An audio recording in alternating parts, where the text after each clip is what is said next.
Okay sir. जी।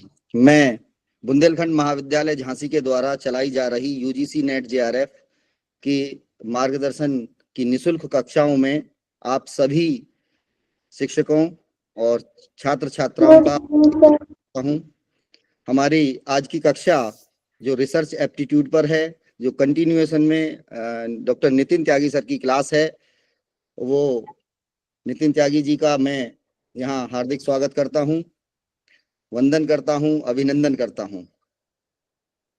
जैसा आपको पता है कि नितिन मेरे भाई हैं। नितिन जी बड़े लगन से, बड़ी मेहनत से आप लोगों को एक उच्च स्तरीय मार्गदर्शन प्रदान कर रहे हैं और लगातार सर का जो जोश है वो बढ़ता जाता है। सर का इच्छा सर की रहती है कि वो ज़्यादा से ज़्यादा आप लोगों को इस सेशन में लाभान्वित करा सकें और आगामी जो आपकी नेट जेआरएफ परीक्षा है उसमें आप ज़्यादा से ज़्यादा लाभान्वित हों। हम लोगों का भी ये प्रयास है कि सर का उच्च स्तरीय मार्गदर्शन अभी चूंकि जितना हो सकता है हम चाहते हैं कि सर का मिल जाए आप लोगों को।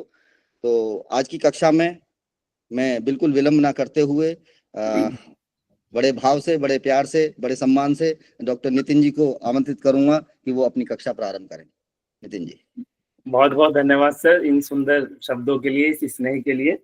और आप सभी को, पूरी टीम को, बुंदेलखंड महाविद्यालय परिवार को, प्रबंधन तंत्र को, प्राचार्य जी को, सभी को बहुत बहुत धन्यवाद, बधाई, शुभकामनाएं कि पुनीत कार्य के लिए। और आप सबको अनुमति दी, आप सब लगे हुए हैं, बहुत जोशो खरोश के साथ अपना समय दे रहे हैं। तो ये एक बहुत ही अच्छी परंपरा आप लोगों ने शुरू करी है। तो मैं आप सभी का धन्यवाद करते हुए आज की कक्षा को प्रारंभ करता हूं। और मुझे बताइए कि ये स्क्रीन में शेयर करता हूं, वो शो होगी या नहीं। सभी छात्र छात्राओं को गुड इवनिंग, सभी के मैसेज आ रहे हैं, वो सभी को बहुत बहुत शुभ संध्या।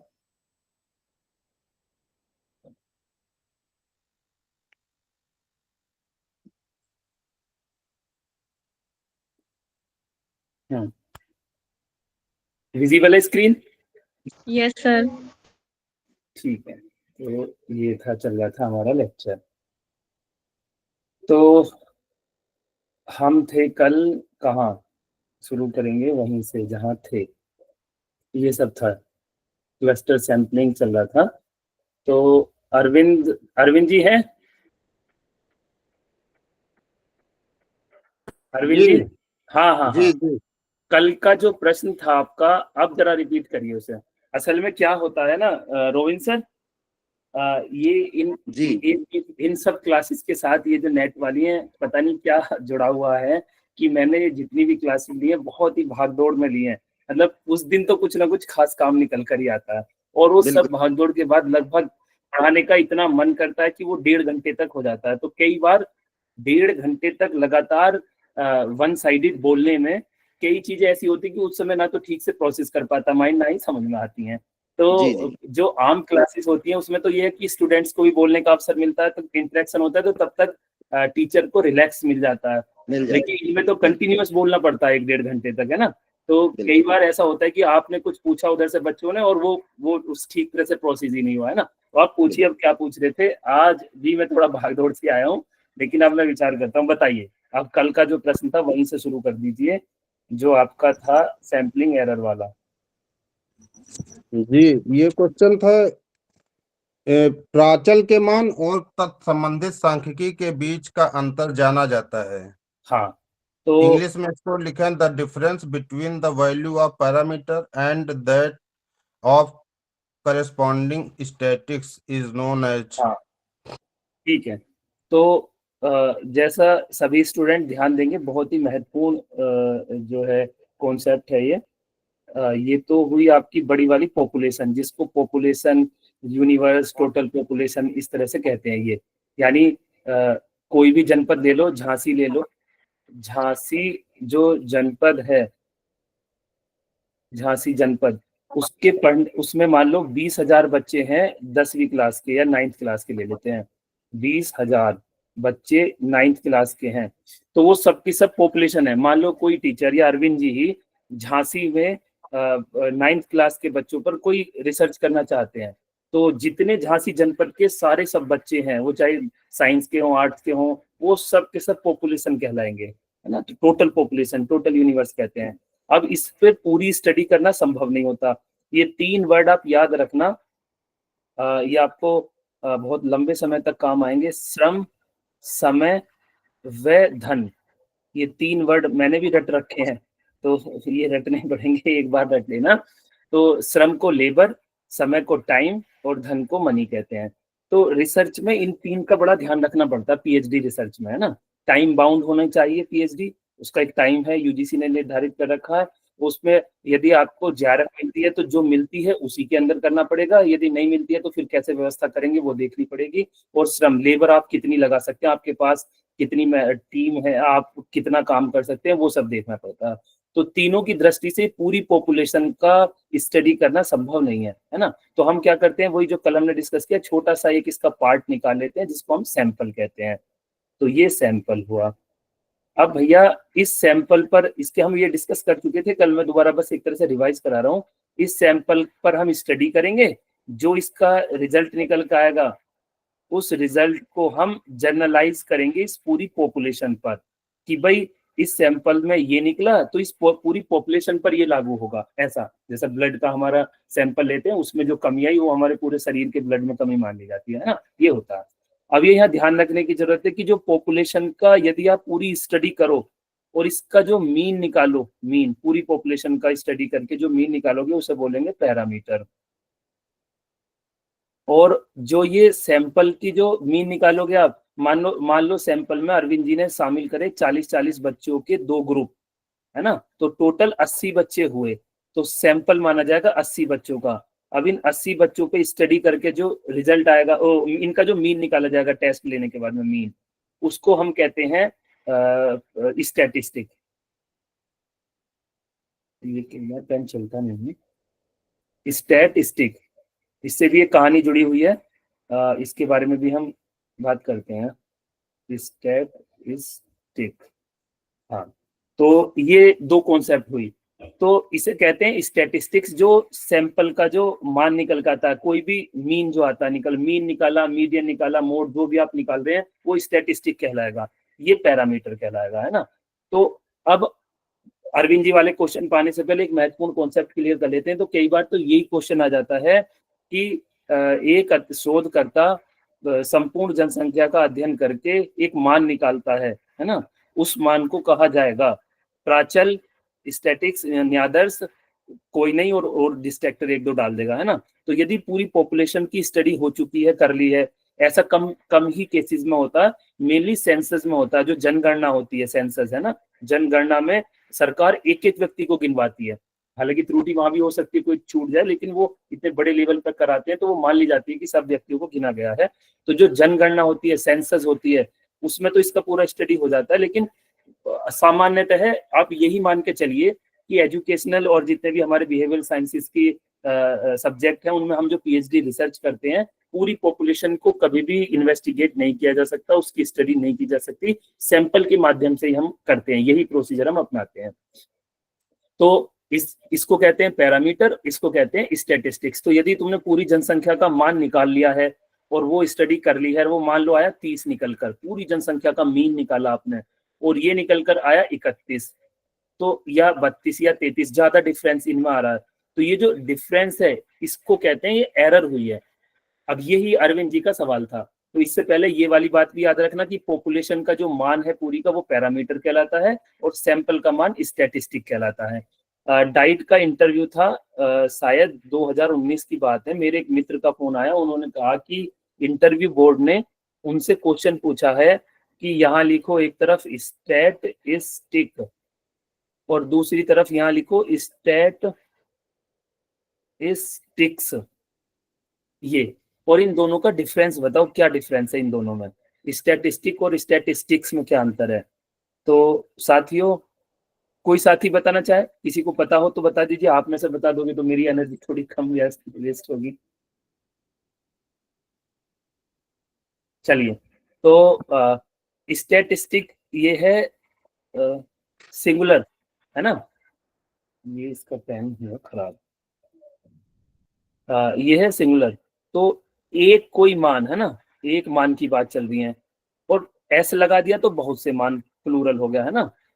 लेकिन इससे बहुत ज्यादा इसका मान आगे होता है। जो इंटरव्यू में पूछने का उद्देश्य था वो यही था कि दूसरा मान पता है या नहीं पता।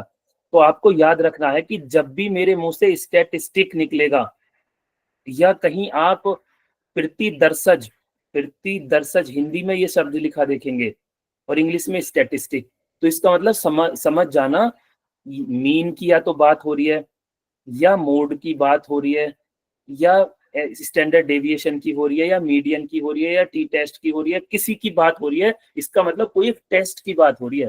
तो स्टैटिस्टिक्स मतलब कोई एक किसी उस जनसंख्या की विशेषता बताने वाला मान, वो कहलाता है स्टैटिस्टिक सिंगुलर फॉर्म में। और जब हम स्टैटिस्टिक्स कहते हैं तो हो सकता है एक से ज्यादा स्टैटिक्स लगी हुई हो तो प्लूरल मान हो गया। लेकिन जब हम स्टैटिस्टिक्स का शब्द का मान बताते हैं तो हमें कहना चाहिए कि जिसमें एस लगा हुआ होता है, तब स्टैटिस्टिक्स एक सब्जेक्ट का रूप ले लेता है, वह एक विषय बन जाता है। तो तब हम कहेंगे कि स्टैटिस्टिक्स का मतलब है वह विषय जिसमें डाटा का कलेक्शन, इंटरप्रिटेशन, एनालिसिस शामिल होता है, वो विषय स्टैटिस्टिक्स कहलाता है। तो ये याद रखने की बात है। जब स्टैटिस्टिक एस नहीं लगा हुआ, केवल एक सी तक बात खत्म हो गई है, तो किसी स्टैटिस्टिक की बात हो रही है, या तो मीन निकाला जा रहा है, मोड, स्टैंडर्ड डेविएशन, ऐसा कोई भी मान जिसकी स्टडी करने, जो स्टडी करके कुछ विशेषता बता रहा है किसी की, वो कहलाएगी स्टैटिस्टिक। तो यहाँ मैंने देखो ये यूज किया था कि आपने सैंपल की स्टडी करी और एक स्टैटिस्टिक आएगी निकल कर। तो सैंपल की स्टडी विशेषता बताने वाले कौन से मान हो सकते हैं? मीन हो सकता है, मीडियन, मोड, स्टैंडर्ड डेविएशन, ये रेंज, ये सारे मान हो सकते हैं जो इसकी विशेषता बताएंगे, तो ये स्टैटिस्टिक कहलाएंगे। एस लगाते ही फिर हम कहेंगे सब्जेक्ट हो गया ये पूरा का पूरा एक सब्जेक्ट जिसमें सब कुछ आता है। इन्फ्लुएंशियल स्टैटिक्स आती है हमारी, पैरामीट्रिक आती है, डेस्क्रिप्टिव आती है, पूरा का पूरा एक सब्जेक्ट बन जाता है। तो स्टैटिस्टिक्स मतलब विषय, सांख्यिकी विषय की बात चल रही है स्टैटिस्टिक्स, और स्टैटिस्टिक मतलब कोई एक टेस्ट, कोई एक ऐसी स्टैटिस्टिक्स का एक कोई मान जो किसी सैंपल का विशेषता बताता हो, वो होता है सैंपल का। ये याद रखना, स्टैटिस्टिक सैंपल से जुड़ा होता है, पैरामीटर पॉपुलेशन से। ये क्लियर है अरविंद मिश्रा जी, यहाँ तक की बात कहानी? जी। किसी और को कुछ यहाँ तक पूछना हो या चलें आगे यहाँ से? चलिए, तो ये ध्यान रखने की बात है, पैरामीटर, स्टैटिस्टिक और स्टैटिस्टिक्स, इनका भी अंतर आपको पता होना चाहिए। चलिए अब आते हैं आपके वाले प्रश्न पर। तो अब ये कहानी हमें पता ही चल गई, तो इसका मतलब पैरामीटर और स्टैटिस्टिक, इनका जो अंतर है, डिफरेंस है, उसी को एरर कहते हैं। वो कौन सी एरर कहते हैं? इन्होंने ये प्रश्न किया था कल। अब वो मैं बार बार कह रहा हूँ, मान लो ये 40 आया और ये 45 आया। अब ये किसी ने पूरी पॉपुलेशन की स्टडी करी और तब देखा मान आया 40। उसी पॉपुलेशन की उसने देखा, क्रॉस चेक करता हूँ, मीन निकाल लेता हूँ, या मीडियन निकाल लेता हूँ, या मोड निकालता हूँ, स्टैंडर्ड डेविएशन निकालता हूँ इसका सैंपल का, और देखता हूँ कितना मान आता है। वो क्रॉस चेक करना चाह रहा है, तो उसने देखा एक छोटा सा सैंपल लिया उस पूरी पॉपुलेशन से, उसका मान आया 45। तो उसने कहा कि यार ये तो डिफरेंस है, इसका मतलब जो 5 का डिफरेंस है ये एरर है, गड़बड़ है। वो तो 40 है पैरामीटर, तो या तो स्टैटिक्स भी 40 ही आनी थी, या फिर 41 से आ जाती, 39 आ जाती, बिल्कुल आसपास आती तो ठीक माना जाता है ना, एक इंटरवल में ही आती किसी में। तो ये ज्यादा है तो इसका मतलब एरर है। तो जब हम, अरविंद मिश्रा जी, किसी एक स्टैटिस्टिक की तुलना किसी पैरामीटर से सीधे सीधे करते हैं, तो वो हमेशा और हमेशा सैम्पलिंग एरर ही होती है। यही मैंने आपको कल भी बनाने के बाद ये कहा था कि देखने में ही सीधा लग रहा है सैम्पलिंग एरर है, तो इसको कहते हैं सैम्पलिंग एरर जी, है ना। तो ये हुई प्रतिदर्श त्रुटि। अब एक आप जो कंफ्यूज थे कि जी सर एक बार रिपीट कर दीजिए। हैं? एक बार हाँ, रिपीट कर दीजिए सर स्टैटिक्स को। हाँ, कौन सा वाला रिपीट करना बताऊं? सर ये पैरामीटर जो आप बता रहे हैं ना, पैरामीटर और स्टैटिक्स वाला, ये हाँ, वो मान आया था 40 और 45। हाँ, ये पॉपुलेशन थी आपकी पूरे शहर के, झांसी जनपद के 20,000 बच्चे आपकी पॉपुलेशन थे, पूरे के पूरे 20,000। तो किसी रिसर्चर ने कोई तरकीब लगाकर, बहुत ज्यादा रिसर्चर लगाकर, किसे जैसे भी हाइपोथेटिकल मान लो कि पूरे 20,000 बच्चों की स्टडी कर ली उन्होंने 20,000 बच्चों पर कोई टेस्ट लगाया और सबसे डाटा कलेक्ट करा और उन टेस्ट का मीन निकाला, सब 20,000 को जोड़कर उनके जो अंक आए थे 20,000 से भाग दे दिया उन सब टेस्ट को जोड़कर, वो मान लो किसी से 40 आया। अब उसने सोचा कि भाई मैं पॉपुलेशन का तो कर लिया, आज वेरीफाई करके देखता हूँ कि जो सैंपल से हम स्टडी करते हैं और फिर जनरलाइज करते हैं तो सैंपल का मान कितना था। उसके मन में क्यूरियोसिटी आई, तो उसने उस पॉपुलेशन की स्टडी कर चुका था, फिर भी उसने एक छोटा सा सैंपल लिया, उसने 80 का या 100 बच्चों का एक छोटा सा सैंपल लिया और उस सैंपल पे फिर से वही टेस्ट जो उस पे अप्लाई करे थे वो करे अप्लाई, उनका मीन निकाल लिया, मीन, और वो मीन आया निकलकर 45। अब उसने पूरी स्टडी करके तो निकाला था 40 और ये आया 45, यानी पैरामीटर तो हुआ 40 और स्टैटिस्टिक्स हुआ 45। तो ये 5 का जो डिफरेंस आ रहा है, इसका मतलब एरर आ रही है, क्योंकि जिस पॉपुलेशन से सैंपल लिया था दोनों का मीन समान ही आना चाहिए था, तो ये एरर आई। थोड़ी बहुत होती है उसको मान लेते हैं क्योंकि वो फ्लक्चुएशन होती है, सैंपलिंग फ्लक्चुएशन, वो कॉन्सेप्ट भी मैं आपको बताऊंगा। तो लेकिन ये ज्यादा आ रही है देखने में और ज्यादा भी नहीं है, तो अंतर तो है, तो इस अंतर को एरर बोलते हैं, एरर। और कौन सी एरर बोलते हैं? सैंपलिंग एरर बोलते हैं। क्लियर है? जी हाँ, जी जिन्होंने क्लियर। जी सर। हाँ ठीक है, तो इसको कहते हैं सैंपलिंग एरर, हिंदी में प्रतिदर्श त्रुटि कहते हैं। अब कंफ्यूजन इन्हें ये था अरविंद जी को कि एक होती है मानक त्रुटि, मानक त्रुटि जी किसी ने उसको कहीं कुछ लिख दिया, किसी ने कहीं लिख दिया, है ना।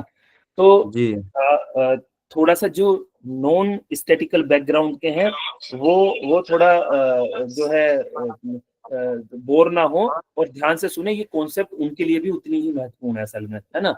तो हम जो असल में रिसर्च करते हैं, चाहे सोशियोलॉजी का हो, कोई पॉलिटिकल साइंस का हो, लॉ का हो, हम एजुकेशन या साइकोलॉजी के हो, हम क्या करते हैं, पॉपुलेशन है हमारी ये, तो इस पॉपुलेशन से हम सैंपल लेते हैं छोटा सा, इसकी स्टडी करते हैं, एक सैंपल लिया और इसकी स्टडी कर ली, तो ये करते हैं हम।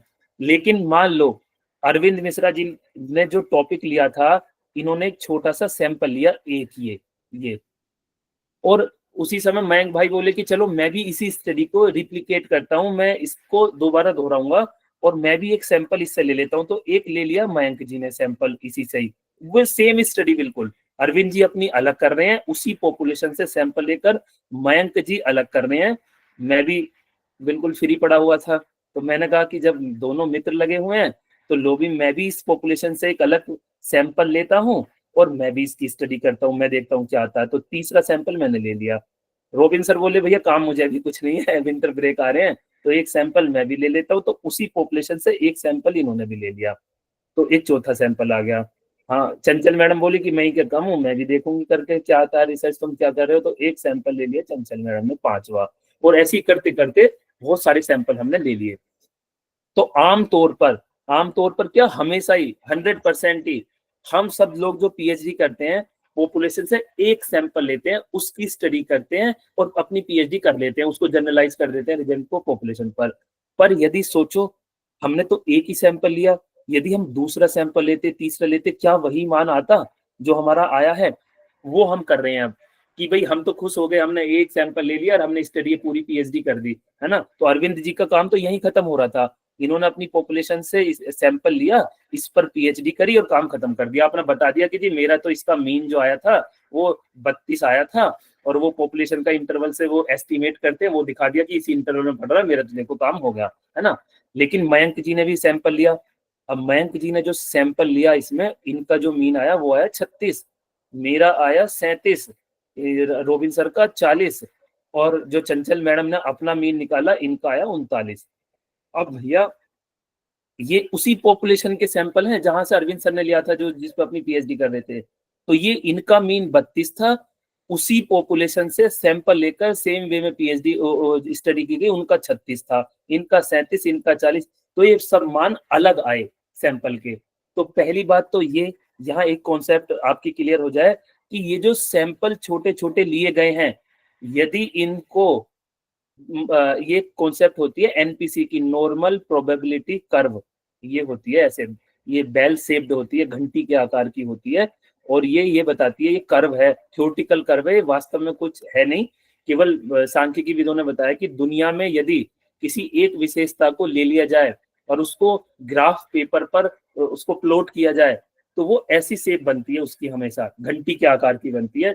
मान लो दुनिया में मर्दों की मेल्स की लंबाई पर कोई रिसर्च करना चाहता है और पूरी दुनिया के मर्दों की सैंपल जगह जगह से लेकर लंबाई लेता है, और उस लंबाई को ग्राफ पेपर पर प्लॉट करे, तो ये एनपीसी कहता है कि बहुत लंबे आदमी वो भी बहुत कम होंगे और बहुत अधिक लंबे वो भी बहुत कम होंगे। तो ज्यादातर बीच में कैसे लोग होंगे, सामान्य लंबाई के होंगे, वही 5.5 से 6 फीट की लंबाई वाले, है ना।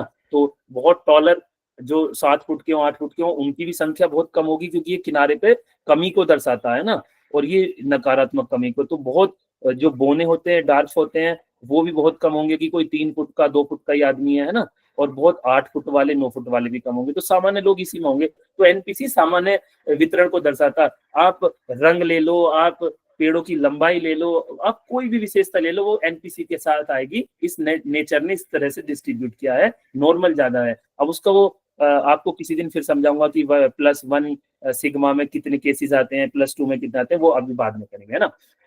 तो ये जो पॉपुलेशन थी भैया, इस ये पॉपुलेशन का एनपीसी था, एनपीसी की तरह डिस्ट्रीब्यूशन था, जिससे हमने सैंपल लिए थे। अब यदि अरविंद जी के अकेले एक सैंपल की इससे तुलना करो, तो वो जरूरी नहीं है सिर्फ ऐसी आती, थोड़ी बहुत स्क्यूनेस, कुर्टोसिस, जो कल बात कर रहे थे, ये वो किसी साथी ने पूछा था कि वो चिपिड लेप्टोकुर्टिक बन सकता है, मीजोकुर्टिक हो सकता है, तो वो शेप चेंज आ सकती है ना, एक सैंपल से। लेकिन रिसर्चर्स ने कहा कि भाई इनको यदि तुम बहुत सारे सैंपल लो, ये बहुत सारे हैं, और इन सैंपल्स को ग्राफ पेपर पर करो प्लॉट, तो इसकी इन सब सैंपल्स की शेप उस पॉपुलेशन के शेप के जैसी ही आएगी, बिल्कुल एक सैंपल से नहीं बन सकती, पर बहुत सारे सैंपल लेकर जब उसे ग्राफ पेपर पे प्लॉट करोगे तब बन जाएगी। तो इन बहुत सारे सैंपल के वितरण को कहते हैं सैंपलिंग डिस्ट्रीब्यूशन। बहुत ही इंपॉर्टेंट कॉन्सेप्ट है, स्टैटिक्स और रिसर्च में पता होनी चाहिए कि सैंपलिंग डिस्ट्रीब्यूशन क्या होता है।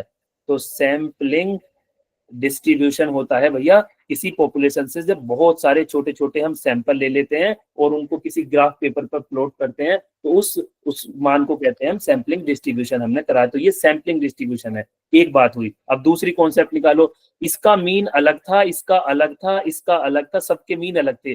अब मान लो सबका तुम एसडी निकालो, स्टैंडर्ड डिविएशन। स्टैंडर्ड डिविएशन विचलनशीलता को बताता है। आपसे कहा जाए, ये भी याद रखना, स्टैटिस्टिक्स में मेजर्स ऑफ सेंट्रल टेंडेंसी होते हैं, जो 3 मान होते हैं केवल, माध्यिका, माध्य और बहुलक, मीडियन, मीड और मोड होते हैं। फिर दूसरे मान होते हैं मेजर्स ऑफ डिस्पर्सन, है ना, जो वितरण में कितना बिखराव है, फैलाव है, उसको बताते हैं। एक मान होते हैं मेजर्स ऑफ पोजीशन, जो प्रतिशतांक जो होते हैं, परसेंटाइल रैंक, वो जो होते हैं ना, क्वार्टाइल, डिसाइल, वो होते हैं ना। फिर होते हैं मेजर्स ऑफ शेप, वो किसी वितरण की शेप बताने वाले होते हैं, स्क्यूनेस और कुर्टोसिस, ऐसे बहुत सारे मान होते हैं। तो जो एसडी होता है, मेजर्स ऑफ डिस्पर्सन, ये बताता है कि जो डाटा है उनमें आपस में दूरी कितनी है, फैलाव कितना है, बिखराव कितना है। वही तो हम मान लो ये मीन जो निकला था, mean mean mean mean mean, तो ये मीन ही तो थे। 39 मीन, 40 मीन, 37 मीन, ये सब मीन थे। इन मीन की मदद से हमने एसडी निकाल लिया इस सैंपलिंग डिस्ट्रीब्यूशन का। वो मान लो निकल के आया 4, उदाहरण के लिए। तो भैया ये 4 कहलाएगी standard error of mean. Arvind ji, माध्य की मानक त्रुटि ये है। यानी ये जो आपका सवाल था, ये तो था सैंपलिंग एरर, है ना, सैंपलिंग एरर, है ना। और तो स्टैंडर्ड एरर क्या है? तो standard error is the standard deviation of sampling distribution, is called standard error. हमने सैंपलिंग डिस्ट्रीब्यूशन एक ही पॉपुलेशन से बहुत सारे सैंपल निकाले, उन सैंपल्स का सबका मीन निकाला, मीन निकालने के बाद में उसका स्टैंडर्ड डेविएशन निकाला। ये स्टैंडर्ड डेविएशन बता रहा है कि मानक त्रुटि क्या है, यानी एक ही पॉपुलेशन के जो सैंपल है उनके बीच में कितनी त्रुटि है, वो 4 है। तो यही मानक त्रुटि कहलाती है। कभी कभी से माध्य की मानक त्रुटि भी कहते हैं, स्टैंडर्ड एरर ऑफ मीन, माध्य की मानक त्रुटि। क्लियर है? ये कहां से आई निकल के कॉन्सेप्ट, इसे पढ़ लेना। और यहीं से ही CLT, सेंट्रल लिमिट थ्योरम की कॉन्सेप्ट निकलती है यहीं से। हाँ, मानक त्रुटि थोड़ा सा ये वो जो बताया था एक्सप्लेन, वो बोल दीजिए डिफिनेशन। हाँ, ये मानक त्रुटि की किसी प्रतिदर्श वितरण की, ये सब याद पढ़ी है, ये मैंने कभी याद नहीं करी है, क्योंकि आपके सामने डायग्राम बनाया उसी से ही मैं बता रहा हूँ। किसी प्रतिदर्श वितरण के माध्य का मानक विचलन ही मानक त्रुटि कहलाती है। किसी सैंपलिंग डिस्ट्रीब्यूशन का के मीन्स का स्टैंडर्ड डेविएशन ही ये स्टैंडर्ड एरर कहलाता है।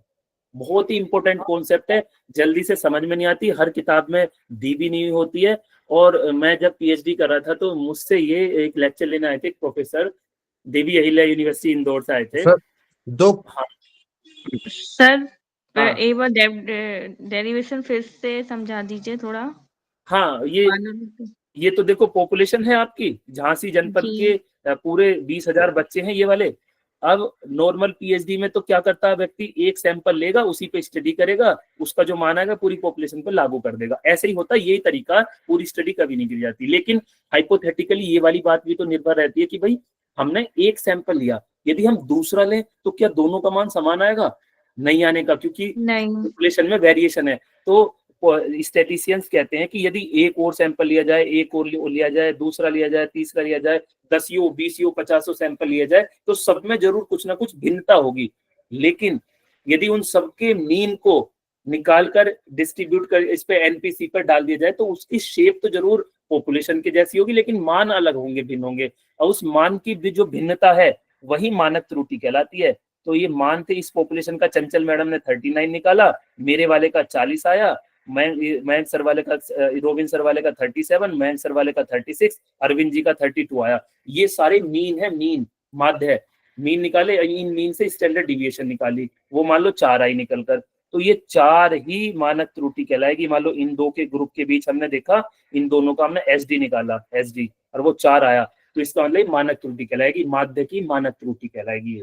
ये पॉपुलेशन से अपनी से इतने डिफर करते हैं, 4 त्रुटि है इसकी। तो ये है मानक त्रुटि की। यहीं से सेंट्रल लिमिट थ्योरम की कॉन्सेप्ट निकलती है। सेंट्रल लिमिट थ्योरम क्या कहती है? वो केंद्रीय सीमा प्रमेय, वो ये कहती है कि यदि किसी पॉपुलेशन से भिन्न भिन्न प्रकार के अनेकों सैंपल लिए जाएं तथा उनका डिस्ट्रीब्यूशन एनपीसी पे किया जाए तो वो बिल्कुल अपनी पॉपुलेशन के समान होंगे। तो भिन्न भिन्न तो हम ले नहीं सकते एक शोध में, तो इसका अल्टरनेटिव क्या हो सकता है कि सेंट्रल लिमिट थ्योरम कहते हैं कि किसी पॉपुलेशन से जितना बड़ा सैंपल लिया जाएगा वो अपनी पॉपुलेशन का उतना ज्यादा प्रतिनिधि होगा, उस पॉपुलेशन का सारी कैरेक्टरिस्टिक्स उसमें होंगी, रिजल्ट को उतना जनरलाइजेशन किया जा सकता है, वो उससे मैच करेगा। तो ये जो बड़े सैंपल की कॉन्सेप्ट है वो यहीं से निकली। छोटा सैंपल जो अरविंद जी ने एक लिया था वो एग्जैक्ट रिप्रेजेंट करेगी, ये जो है जरूरी नहीं होता है ना, पर मजबूरी है क्योंकि हम कर नहीं सकते, तरीका यही है। तो इसीलिए ये व्यवहार में कभी अपनाया नहीं जाता, थ्योरेटिकली ये एग्जिस्ट करता है। इसलिए कॉन्सेप्ट एक रिसर्चर को, स्टैटिक्स पढ़ने वाले को पता होनी चाहिए कि माध्य की मानक त्रुटि क्या होती है और सैंपलिंग डिस्ट्रीब्यूशन, ये टर्म याद रखना, ये क्या होती है। तो एक पॉपुलेशन से बहुत सारे सैंपल लिए, उनको डिस्ट्रीब्यूट कर दिया एनपीसी पे, तो सैंपलिंग डिस्ट्रीब्यूशन बन गया। यदि उन सारे सैंपल्स का मीन निकाल के एसडी निकाल दिया जाए तो वो उसकी मानक त्रुटि कहलाएगी, मीन की स्टैंडर्ड एरर ऑफ मीन कहलाएगी। इतनी सी ये कॉन्सेप्ट है। क्लियर हो तो आगे चलो फिर है सर। Yes, जो sir. इसमें प्रतिदर्श संबंधित त्रुटि है जो AK सिंह में सर वो मानक त्रुटि बता रहे हैं, मतलब वो उन्होंने वो किसी से भी गलती हो सकती है, कोई विद्वान व्यक्ति हैं, हम उन पर दोष नहीं कर सकते। मैंने ऐसी बहुत सारी किताबें पढ़ी हैं जिसमें कॉन्सेप्ट गलत लिखी हुई है। तो कई बार ऐसा होता है कि वो जिस समय किताब लिखते हुए होते हैं उस समय स्टेट ऑफ माइंड क्या होती है, जैसे मुझसे उस दिन गलती हो रही थी ना, वो हाइपोथेसिस में आई हो रही थी, और कई बार यहाँ भी बोलते हुए भी दिमाग में चीज सही भरी हुई है लेकिन कई बार गलत निकल जाती है। तो AK सिंह ने बहुत अच्छी किताब लिखी है, कहीं एक त्रुटि कहीं किसी वजह से हो गई होगी उनसे, वो हमने भी नोटिस करी है और बहुत सारी किताबों में भी नोटिस करी है ना। तो मानक त्रुटि ये होती है। हाँ, जो प्लेटिक वो वाला था जो 0.263 वाला, उसमें भी सर उसमें भी गलत दे रखा है उनमें, बिल्कुल SP नहीं, AK सिंह ने सही दे रखा है लेकिन SP गुप्ता ने उसमें गलत कर दिया है। मैं यही कह रहा था कि बहुत सारी किताबों में मैंने खुद ऐसी कॉन्सेप्ट पढ़ी है जो अब कैसे किसको पढ़ा जाए सर कि हमारा क्वेश्चन सही हो, मतलब बड़ी समस्या है। हाँ, आपको कई सारी किताबें पढ़नी पड़ेंगी, जैसे उसी कॉन्सेप्ट को जॉन डब्ल्यू बेस्ट में पढ़िए, उसी को लोकेश कोल सर की बुक में पढ़िए, उसी को SP गुप्ता सर में पढ़िए, और अब तो बहुत ही अच्छा हथियार आपके पास इंटरनेट है, गूगल बाबा पे चले जाइए, वो बता देंगे। उसमें भी सर एक जगह सर्च करो तो लेप्टोकोटिक पेट्रोकोटिक में दूसरा मान दे रहे हैं, और दूसरी जगह सर्च करो तो दूसरा, मतलब दूसरी साइड पे दूसरा दे रहे हैं उसमें भी। हाँ, आप जॉन डब्ल्यू बेस्ट को बेहतर किताब मानते हुए आदर्श किताब मानते हुए उसको सामने रखिए और तब सारी चीजें पढ़िए। जॉन डब्ल्यू बेस्ट जो है ऑथेंटिक है, फाइनल उसमें मानिए, ठीक है। रिसर्च में एक किताब ठीक। मेरे पास पीडीएफ में पड़ी हुई है, लेकिन वो नहीं कॉपी है, मेरे पास है सर वो। है, तो बस उसी में देखिए, वो सबसे ऑथेंटिक बुक है, ठीक है। चलिए, ये थैंक वाली thank you concept sir. Clear है अरविंद जी, आगे चले अब हम। जी सर, वो सर एक थोड़ा बार ये लेप्टोकुल्टिक वाला एक बार बता देना वो थोड़ा। बताएंगे, उसे बताएंगे, वो लेक्चर आपका एक पूरा का पूरा वो है, ड्यू है, उसे बताएंगे, वो परसों होगा आपका, ठीक है। अब आते हैं सर, ये ठीक। सेंट्रल लिमिट थ्योरी एक बार और बता दीजिए। CLT, central limit theorem. Central limit theorem को मोटे मोटे, वो वैसे तो टेक्निकल लैंग्वेज में आपको बुक में मिल जाएगी वो, कि वो एग्जैक्ट उसकी वर्डिंग क्या है, लेकिन मैं जो बताऊंगा आपको, मैं उसका पूरा का पूरा सार एक बार में बता देता हूँ कि जब हम सेंट्रल लिमिट थ्योरम ये कहती है कि यदि किसी पॉपुलेशन से बड़ा सैंपल जितना बड़ा लिया जाएगा, वो उतनी उसकी कैरेक्टरिस्टिक्स उसमें आएंगी, उसका सही रिप्रेजेंटेटिव होगा और उसमें एरर्स कम होंगी, सभी प्रकार की एरर्स कम होंगी। ये सेंट्रल लिमिट थ्योरम का लब्बो लुआब है कि सैंपल साइज बड़ा रखना है। वो कहती तो ये है कि एक सैंपल पॉपुलेशन से, जनसंख्या से अनेक प्रकार के सैंपल लेने पर उनका जो वितरण होगा वह एनपीसी के अनुसार पॉपुलेशन के समान होगा, इस प्रकार उसके अंदर वही सब कैरेक्टरिस्टिक्स होंगी जो पॉपुलेशन की होंगी। वो कहना ये चाहती है कि सेंट्रल लिमिट थ्योरम कि किसी पॉपुलेशन से संभवतः जितना आप रख सकते हो बड़ा सैंपल रखने का प्रयास करना चाहिए। तो बड़ा सैंपल, एरर कम, उसकी कैरेक्टरिस्टिक्स ज्यादा होंगी, रिप्रेजेंट ज्यादा होगा, दोनों के जो पैरामीटर और स्टैटिक्स के मान होंगे वो एक दूसरे के पास होंगे। सेंट्रल लिमिट थ्योरम ये कहती है, उसका निचोड़ ये है सेंट्रल लिमिट थ्योरम का, है ना। तो ये है सेंटर, एक बार पढ़ लेना जरूर, बहुत इंपॉर्टेंट कॉन्सेप्ट है। प्रत्येक रिसर्चर को ये कॉन्सेप्ट पता जरूर होनी चाहिए, क्योंकि इंटरव्यू में तो आपसे पूछी जा सकती है। अब कोई ऐसा विषय नहीं है जिसमें पीजी में डेजर्टेशन नहीं है, लगभग सभी में ही है। हिंदी अगर मुझे लिटरेचर का नहीं पता, लेकिन सभी में डेजर्टेशन है। और कोई भी आपसे पूछ सकता है जहां भी स्टैटिकल यूज होते हैं, जैसे लिटरेचर में तो कहीं स्टैटिक्स लगेगी नहीं तो कोई इशू नहीं है, लेकिन जहां भी जैसे सर्वे रिसर्च है, सोशियोलॉजी वाले और पॉलिटिकल साइंस वाले अपने फील्ड में ये सर्वे रिसर्च कर सकते हैं, तो वहां इसकी जरूरत पड़ेगी, है ना, कि आप सैंपल ले रहे हैं तो सैंपल का साइज आपको बड़ा रखना है। क्लियर है ये सब बातें? सर हाँ सर, स्टैंडर्ड एरर का संबंध सैंपलिंग डिस्ट्रीब्यूशन से है, हाँ। पॉपुलेशन पैरामीटर से कोई संबंध नहीं है इसका। पॉपुलेशन पैरामीटर से इसका कोई ताल्लुक नहीं है। नहीं, ताल्लुक इसका है। वही हम क्या कर रहे हैं, देखो मैं वहीं पर चलता हूँ अभी। देखो ये है, एक मिनट, हम जो ये मान जो है, हमने स्टैंडर्ड डेविएशन 4 निकाला, तो किसी से तो हम इसकी तुलना करेंगे तो वो पैरामीटर ही तो होगा, पॉपुलेशन का पैरामीटर है ना, पैरामीटर। तो इस 4 को हमें पता कैसे चलेगा कि ये 4 आया, पॉपुलेशन का कितना मान था? तो पैरामीटर का संबंध होता है जब भी हम सैंपल लेते हैं, तो इसका मतलब ये है पैरामीटर अपने आप एग्जिस्ट करता है, वो कॉन्सेप्ट कभी जा नहीं सकती। हम क्या करते हैं असल में रिसर्च में, पॉपुलेशन है, सैंपल लिया, अब सैंपल से जो मान आया 32, इस मान से हम ये बताने की कोशिश करते हैं इधर से कि देखो जो ये पॉपुलेशन है, यदि कोई आदमी देवदूत आसमान से उतर आए और इस पूरी पॉपुलेशन की स्टडी करे, तो इस पॉपुलेशन के पैरामीटर का मान भी 32 के आसपास पड़ेगा। तो इसको हम कहते हैं इंटरवल एस्टिमेशन। 2 तरह से हम सैंपल से पॉपुलेशन के पैरामीटर का एस्टिमेशन करते हैं, point estimation, interval estimation. Point estimation ऐसे समझो, एक बार में एक निशाना लगाना है, आप एक बार में ये कहना चाह रहे हैं कि मेरा 32 आया है तो पॉपुलेशन का भी 32 होगा, लेकिन ये अच्छा नहीं माना जाता, है ना। ये तो एक बार ऐसा है कि एक कांटा फेंका और एक बार फेंक कर एक मछली पकड़ने का प्रयास करना है, लेकिन हम फेंकते हैं जाल पूरा, एक आध तो फंसेगी, 2 तो फंसेंगी। तो दूसरा होता है इंटरवल एस्टिमेशन, तो उसमें हम ये बताते हैं कि एक 32 ही नहीं होगा उसका मान। एक मिनट, इसका असल में टिप लग रहा है मुझे, खराब हो गई मेरे पेन की। तो ये ऐसा हो सकता है कि भाई हम कहें कि ये 32 से, हाँ 32 से या 30 से 28 के बीच होगा पॉपुलेशन का मान, पैरामीटर का। तो ये जो हम इंटरवल बताकर चल रहे हैं, इसको कहते हैं इंटरवल एस्टिमेशन। हम कह रहे हैं कि हमारा तो 32 आया और हम इतने आश्वस्त हैं, इसी से ही लगाते हैं। वो फॉर्मूला है इसका, आप स्टैटिक्स में पढ़ेंगे इंटरवल एस्टिमेशन का। उसमें जो टी की वैल्यू थी हमारी, क्रिटिकल रेशियो है, उसकी भी जरूरत पड़ती है, जो टी मान हमने निकाला उसकी जरूरत पड़ती है, उससे इंटरवल निकल कर आता है कि अच्छा हमारा 32 है और पॉपुलेशन का भी 30 से 28 के बीच में होगा, या सॉरी 32 से 28 के बीच में होगा, इसका मतलब हमारा मान बिल्कुल सही है और पॉपुलेशन का रिप्रेजेंट करता है ये। तो पैरामीटर तो हर जगह रहेगा, स्टैंडर्ड एरर का मान अलग है, कॉन्सेप्ट अलग है, लेकिन है पैरामीटर से रिलेटेड ये, क्योंकि जो पॉपुलेशन का पैरामीटर है उसी से ही तो मैच करेंगे सब चीजों को। क्लियर है ये बात? ये असल में स्टैटिक्स का पूरा एक लेक्चर, आपका कनेक्शन तब तक नहीं बनेगा जब तक ये शुरू से मैं पूरी स्टैटिक्स का लेक्चर नहीं होगा। ये तो मैं बीच में पढ़ा रहा हूँ आपको, है ना, इसीलिए आपको पॉइंट एस्टिमेशन और इंटरवल एस्टिमेशन की कॉन्सेप्ट भी बहुत अजीब लग रही होगी। चलो अब तक ये क्लियर है? जो अभी वहां से पूछ रहे थे मित्र वो बताएं। चलिए अरविंद जी। जी मेरी हाँ आवाज आ रही है ना मेरी? जी जी हाँ ठीक है, ये हम कल सब डिस्कशन कर चुके हैं। कल ये कुछ कॉन्सेप्ट रह गई थी भाई, सभी को ये पढ़नी है, क्वेश्चन आ सकता है। टारगेट पॉपुलेशन क्या होती है, स्टडी पॉपुलेशन क्या होती है, सैम्पलिंग फ्रेम क्या होता है, और सैंपल तो हम डिस्कस कर ही चुके हैं छोटा भाग। तो झांसी राज्य के 10वीं क्लास के 20,000 बच्चे क्या है, हमारी टारगेट पॉपुलेशन है। अब अरविंद जी ने क्या किया, उनमें से सारे बच्चे थे, उसमें तो सीबीएसई आईसी बोर्ड सब थे, 12वीं क्लास के सभी विषयों के थे। उसमें कहा सामाजिक विज्ञान के सीबीएसई बोर्ड के बच्चों को ही स्टडी में शामिल करूंगा। तो उन सारे बच्चों में से सीबीएसई बोर्ड के 12th क्लास के साइंस के बच्चे स्टडी पॉपुलेशन हुई।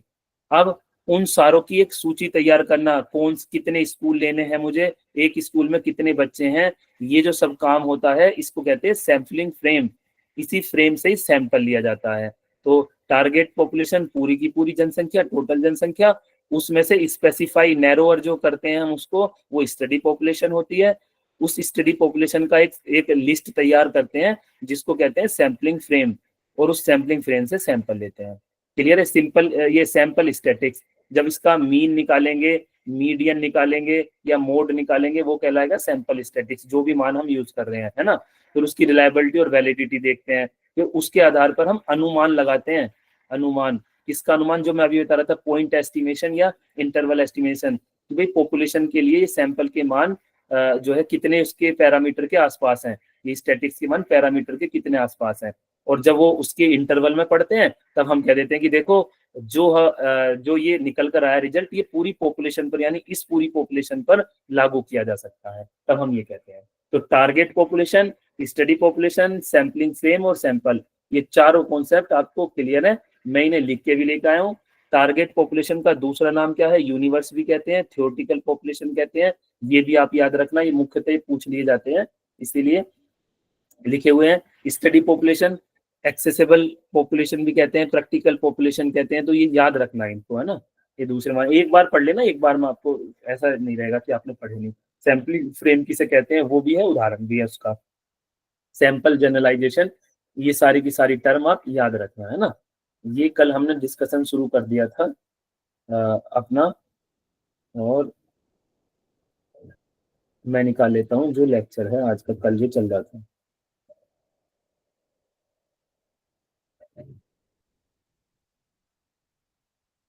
एक मिनट रुकिए, कहाँ गया वो लेक्चर है? सर हिंदी मीडियम वाले भी है सर। हैं? हिंदी मीडियम वाले भी है सर। हाँ पवन बताओ क्या कह रहे हो भाई? कह रहे सर हिंदी मीडियम वाले भी है सर। हिंदी में? हाँ सर, हाँ हिंदी मीडियम वाले है ना सर, थोड़ा हिंदी में भी हो। हाँ हाँ, हिंदी में तो मैं बोल ही हिंदी में रहूँ, इंग्लिश में तो मैं बिल्कुल बोल ही नहीं रहा। लेक्चर गया था, चलो मैं ऐसे ही समझा देता हूँ। लेक्चर था, अभी तो मैं खोल के गया था उसको। अभी ओपन हुआ था सर वो। हाँ एक मिनट विजय, मैं देख रहा हूँ। ये था स्टेप्स ऑफ रिसर्च, और ये था, इसमें था, हाँ ये था कल जो हमारा चल रहा था ना ब्लूप्रिंट, और ये वाला लेक्चर था, ये था। चलिए, तो ये हमारी बात हो गई थी कल यहाँ तक। सिंपल वेंडर, हाँ, तो ये हुई थी कि भाई सैम्पलिंग मेथड है, सैंपल लेना ही पड़ता है भाई, रिसर्च में हम कुछ नहीं कर सकते, इससे ही स्टडी होगी, तो इसलिए इसका जानकारी है। सैम्पलिंग मेथड मतलब पॉपुलेशन से सैंपल छांटना। दो तरीके थे, एक नॉन प्रोबेबिलिटी सैंपलिंग टाइप था इसका और एक था प्रोबेबिलिटी। तो कोई मुझे बता सकता है कि इन दोनों में अंतर क्या है मेनली, बताइए क्या अंतर है दोनों में। सर ये जो ऊपर वाली है, हाँ ये इसमें क्या है कि गुच्छा रहता है एक। अच्छा ये है प्रोबेबिलिटी सैंपलिंग, मैं इसकी बात कर रहा हूँ जो सर इसमें डिवीजन है। हमारा सर इसमें हमारा सर कोई मैं बताना चाहूंगा, जो प्रोबेबली सैम्पलिंग होती है उसमें क्या है कि जो रिसर्चर है वो मतलब क्या करता है कि जो सैंपल कलेक्ट करता है वो एक मेथड के तरीके से करता है जिसमें कि हर एक प्रतिदर्शी के चुने जाने की पूरी संभावना होती है। लेकिन नॉन प्रोबेबिलिटी में क्या होता है कि वो केवल जो उसके नियर बाई होता है या उसके जो रीच में इजीली होता है पॉपुलेशन, उससे वो सैंपल कलेक्ट करने की कोशिश करता है। हाँ अभी कोई और थी, आरती थी या कोई और था?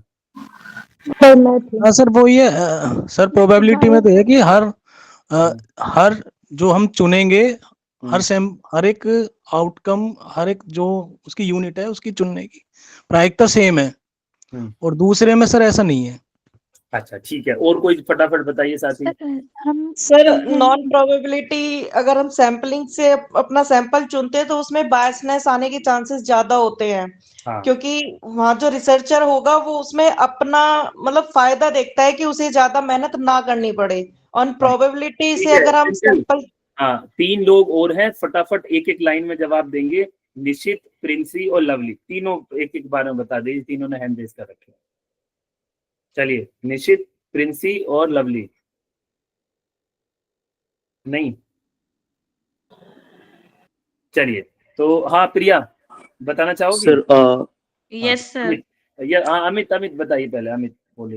सर ये एक तरह से रैंडम सैम्पलिंग होता है। रिसर्चर प्रोबेबिलिटी सैम्पलिंग को हम लोग रैंडम सैम्पलिंग कहते हैं। इसमें बेसिकली हम जैसे आपने कल एग्जांपल दिया था एक लॉटरी वाला, राइट? हाँ। तो उस तरह से जो है जिसमें स्टूडेंट जो होगा वो, सॉरी स्टूडेंट बोल रहा, मतलब वो लॉटरी जो होगा उसमें रेंडमली वो किसी भी जैसे 100 अगर लॉटरी अगर 100 स्टूडेंट का नाम उसमें है तो रेंडमली अगर 10 बच्चे को पिक करना तो कोई भी 10 बच्चे का वो उसमें आ सकता है लिस्ट में। बहुत बढ़िया अमित, बहुत बढ़िया। अब प्रिया, ये प्रिया बताओ।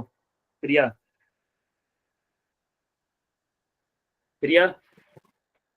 चलो, प्रिया शायद चली गई। तो मैं बताऊं? आरती, हाँ आरती बताओ बिल्कुल, एक कोई भी बता दो बस, उसके बाद चलते हैं आगे। हाँ सर एक्चुअली सर जब प्रोबेबिलिटी सैंपलिंग होती है जहाँ पर, तो वहां पर जब हम सैंपल चुनते हैं किसी भी जीव संख्या से, तो वहां पे प्रत्येक यूनिट के चुने जाने की संभावना होती है। इसे आपने कल 3 प्रकार का बताया था, पहला रैंडम सैंपलिंग, दूसरा स्ट्रेटिफाइड, और एक आपने बताया था गुच्छ प्रतिदर्श क्रैप वाला बताया था। और जो नॉन प्रोबेबिलिटी होती है उसमें हम अपने उद्देश्यों की पूर्ति करने के लिए किसी भी तरीके से चुन लेते हैं। जैसे कोटा सैंपलिंग एक आपने बताया था, उद्देश्य पूर्ति भी, मतलब वो नाम देखे थे मैंने सर उससे, तो ये सब हो गया। बहुत बढ़िया, हाँ ठीक है, चलें तो फिर आगे चलिए। जी तो सर। हाँ सभी ने बहुत ही अच्छा बताया, और जिसका जो जीस्ट है, जीस्ट बोल दो, वो कंक्लूजन वो बिल्कुल सभी ने सही बताया। लेकिन जो एक शब्द मैं आपके मुंह से सुनना चाह रहा था वो असल में नहीं निकल के आया, और वो शब्द ही है जो क्वेश्चन में पूछा जाता है कि भाई संभाव्यता प्रतिदर्श प्रोबेबिलिटी सैंपलिंग तथा असंभाव्यता प्रतिदर्श नॉन प्रोबेबिलिटी सैंपलिंग के बीच मुख्य अंतर है। तो वो मुख्य अंतर है साथियों जो आपने बताया वही है, लेकिन टर्म है उसकी रैंडमाइजेशन, यादृच्छिकता का अंतर है। नॉन प्रोबेबिलिटी सैंपलिंग में रैंडमाइजेशन नहीं होता, प्रोबेबिलिटी सैंपलिंग में रैंडमाइजेशन होता है।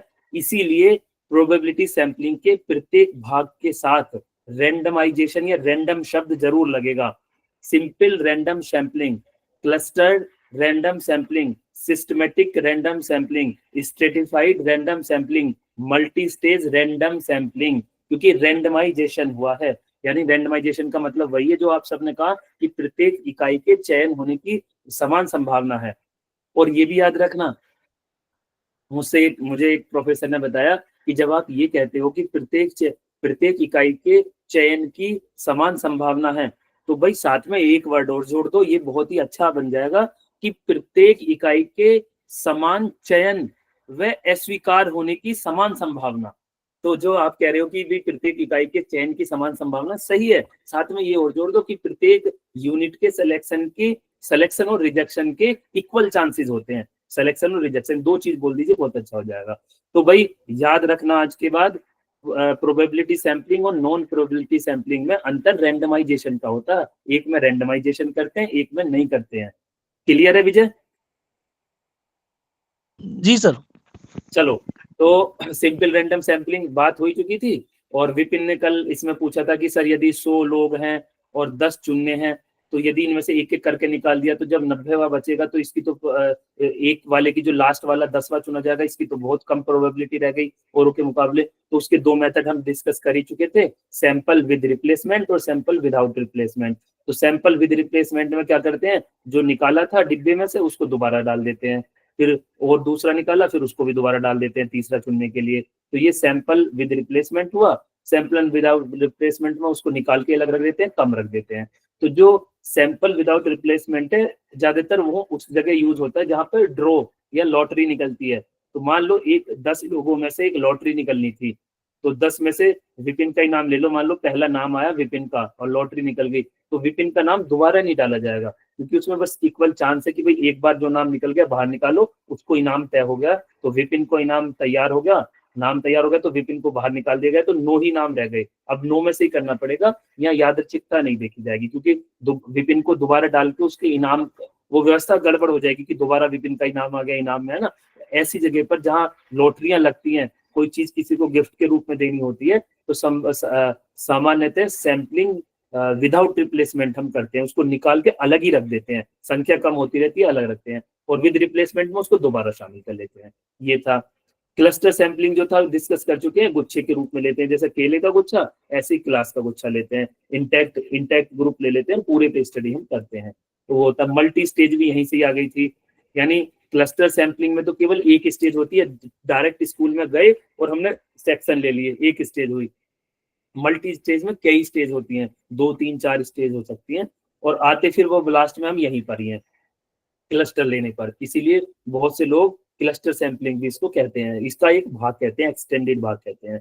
कुछ लोग अलग मानते हैं तो अलग भी मान लीजिए, हमें कोई किसी से जो है गुरेज नहीं है, ना हमें कोई इस बात में कोई अड़ना है। और फिर एक होती है सिस्टमेटिक सैंपलिंग। तो कहीं कई बार ऐसा होता है कि आपके पास बड़ी व्यवस्थित लिस्ट है बच्चों की या किसी को जहां से आपको सैंपल लेना है, तो जहां पर व्यवस्थित लिस्ट पहले से मौजूद है तो वहां पर हम रेंडमाइजेशन करके, यानी बायसनेस से दूर होकर सिस्टमेटिक सैंपल भी ले लेते हैं।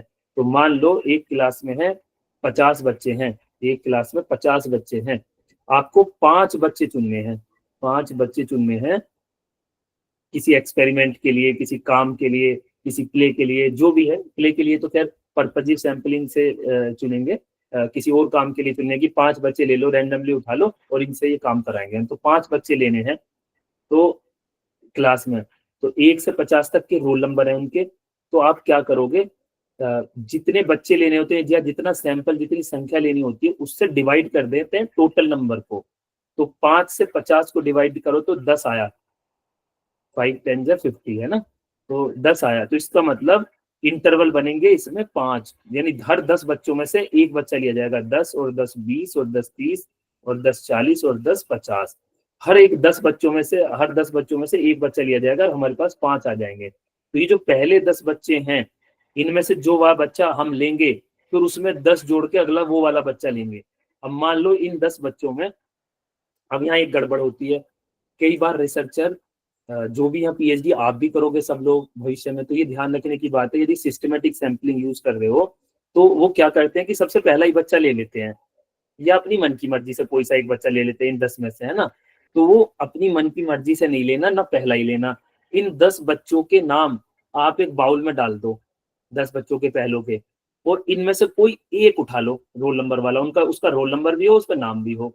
अब मान लो वो आया चौथा बच्चा, 4 आया, 4 रोल नंबर वाला, तो अब इन पहले 10 में से आपने 4 रोल नंबर वाला बच्चा उठाया, 4 रोल नंबर का। अब 4 रोल नंबर में क्योंकि हर 10 के इंटरवल में से आपको बच्चे लेने हैं। तो दूसरा कितने में होगा? 14, 14वां बच्चा जिसका 14 रोल नंबर है वो लिया जाएगा। तीसरा 24 लिया जाएगा, चौथा 34 लिया जाएगा, और 5वां बच्चा वो लिया जाएगा जिसका 44 रोल नंबर होगा। तो पहला बच्चा 4 रोल नंबर वाला आया था, पहले 10 में से लॉटरी मेथड से हमने निकाला था, दूसरा 14, तीसरा 24, आ गए आपके पास 5 बच्चे। तो इसमें nth टर्म ली जाती है, nth टर्म, है ना। तो आपने पहली 4th ली, तो फिर 14th भी ली, फिर 24 भी ली, 34 भी ली। तो ये कहलाती है सिस्टमेटिक सैंपलिंग। इसके लिए जरूरी होनी चाहिए कि आपके पास में पूरा सैंपलिंग की लिस्ट जो है, सैंपलों की लिस्ट, जहां से सैंपल लेना वो वाली लिस्ट आपके पास तैयार होनी चाहिए। तो कोई मुझे साथी बताइए, ये वाली क्लियर है सिस्टमेटिक सैंपल? Yes sir. जी सर। हाँ, अरविंद मिश्रा जी। जी सर, क्लियर। सैम्पलिंग लिस्ट मतलब शायद- कि सैम्पलिंग फ्रेम होनी चाहिए।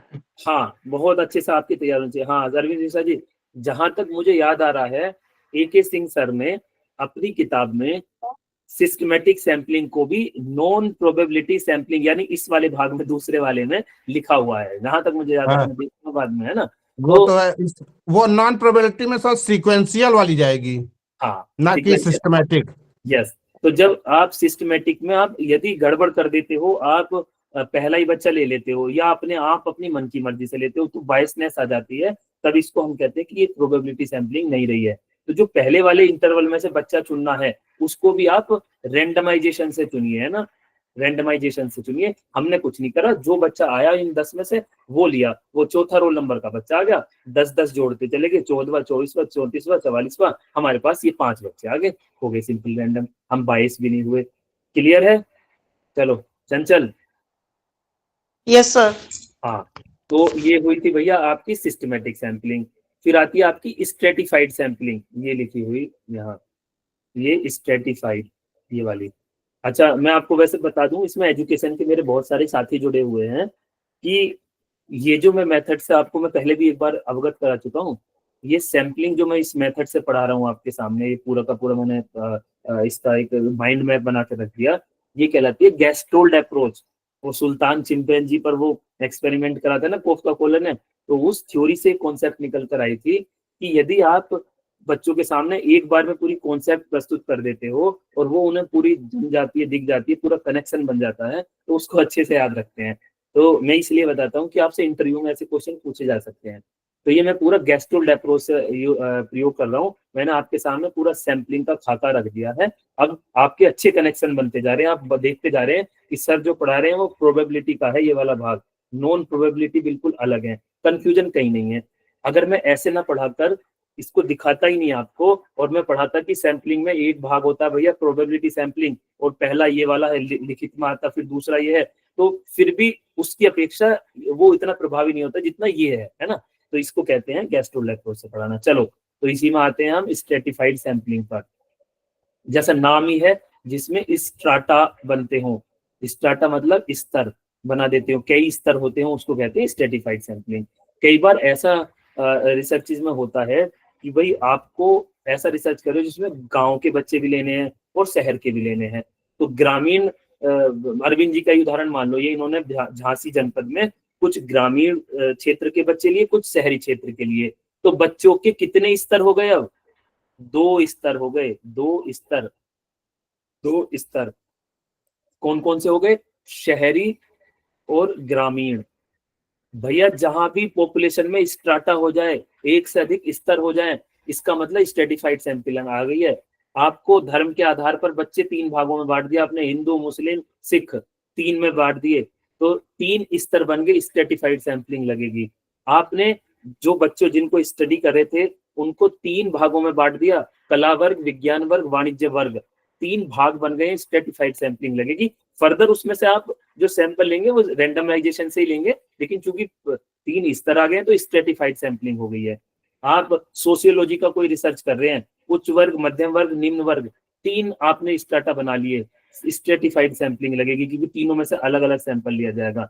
आपने पॉलिटिकल साइंस या सोशियोलॉजी वालों ने व्यक्तियों को उनकी आय के हिसाब से डिवाइड कर दिया, निम्न स्तर की आय, मध्यम वर्ग आय और उच्च आय वाले व्यक्ति है ना, इसे निम्न आय, मध्य आय और उच्च आय वाले 3 वर्ग बना लिए। इसका मतलब स्ट्रेटिफाइड सैंपलिंग। तो जब हमारे रिसर्च की पीएचडी का रिसर्च हो या हम और जो भी रिसर्च कर रहे हैं, प्रोजेक्ट कर रहे हैं, ऐसी पॉपुलेशन होती है जिसमें कई सारे स्तर होते हैं, तो वहाँ स्ट्रेटिफाइड सैंपलिंग कहलाती है। ये वाली बात क्लियर है अब तक? Yes sir. हाँ, तो ये उत्तराखंड में ये शायद असिस्टेंट प्रोफेसर या सेट के एग्जाम में ये क्वेश्चन आया था कि एक शोधकर्ता अपनी न्यायाधीश चुनते समय ग्रामीण क्षेत्र के 100 बच्चों के साथ शहरी क्षेत्र के 100 बच्चे भी न्यायाधीश के लिए चुनता है, निम्न में से कौन सा न्यायाधीश प्रकार वह अपना रहा है? तो चूंकि उसने शहरी 100 चुने और 100 ही ग्रामीण चुन लिए, तो शहरी और ग्रामीण भैया 2 वो बन गए हैं, स्ट्राटा बन गए हैं, तो स्ट्रेटिफाइड सैंपलिंग है। ठीक है, अब ये 2 तरीके से लेते हैं, तो वो जो स्ट्राटा बनते हैं, 2 स्ट्राटा 2 तरीके से इनमें लेते हैं, या तो प्रोपोर्शनेट अनुपातिक या नॉन प्रोपोर्शनेट असमानुपातिक लेते हैं। तो या तो उनके अंदर आप वो रख दीजिए कि मैं जो है जो पहला ये विज्ञान वर्ग है, इनमें से इनकी संख्या का 10% लूंगा, सबकी 10% लूंगा, तो ये प्रोपोर्शनेट हो गया। और नॉन प्रोपोर्शनेट ये होगा कि भाई वो ज्यादा है तो उनका ज्यादा, ये कम, ये वो ज्यादा है तो उनका कम, ये कम है साइंस वाले तो इनका ज्यादा परसेंटेज लूंगा, तो ये नॉन प्रोपोर्शनेट हो गया। तो ये कहीं भी आप पढ़ लेना, आपको एक बार में समझ में आएंगे। स्ट्रेटिफाइड सैंपलिंग स्ट्राटास होते हैं, उसमें स्तर बटे हुए होते हैं, वर्गों में कैटेगरीज में डिवाइड होती है पॉपुलेशन। उसके 2 तरीके से हम इसमें लेते हैं, या तो अनुपात निर्धारित कर दो, सब में से समान अनुपात से लेंगे, विज्ञान वर्ग के भी 10% बच्चे, कला वर्ग के भी 10% बच्चे, वाणिज्य वर्ग के भी 10% बच्चे, तो समान ले लिए हमने।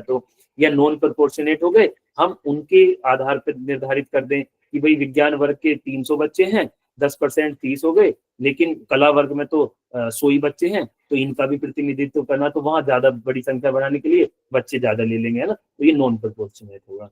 क्लियर है? चले आगे। सर होमोजीनियस और हेट्रोजीनियस कहाँ पर प्रयोग करेंगे? ये बिल्कुल बहुत ही अच्छा। कौन है, अपना नाम बताइए। अरविंद।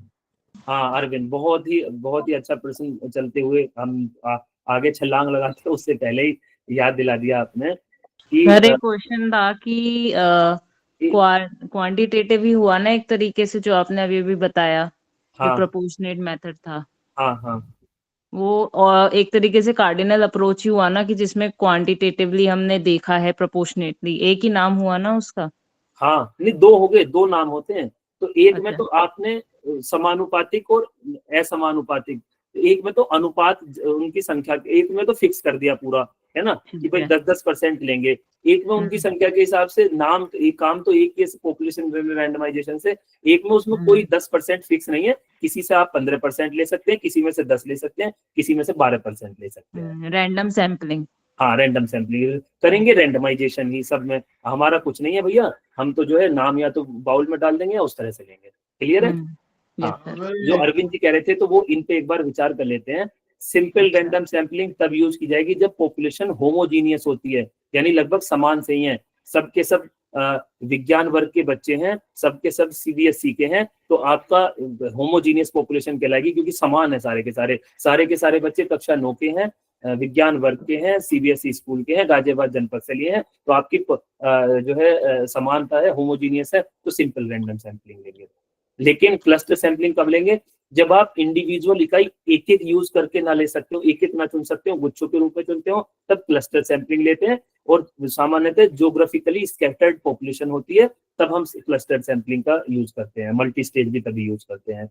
सिस्टमैटिक सैंपलिंग का यूज हम तब करते हैं जब हमारे पास किसी पॉपुलेशन की या जहां से सैंपल लिया जाना, उसकी लिस्ट तैयार होती है बहुत अच्छे से, वो फ्रेम पूरा का पूरा जो है बनाया है, व्यवस्थित फ्रेम है बिल्कुल, है ना, तो तब हम सिस्टमैटिक सैंपलिंग लेते हैं।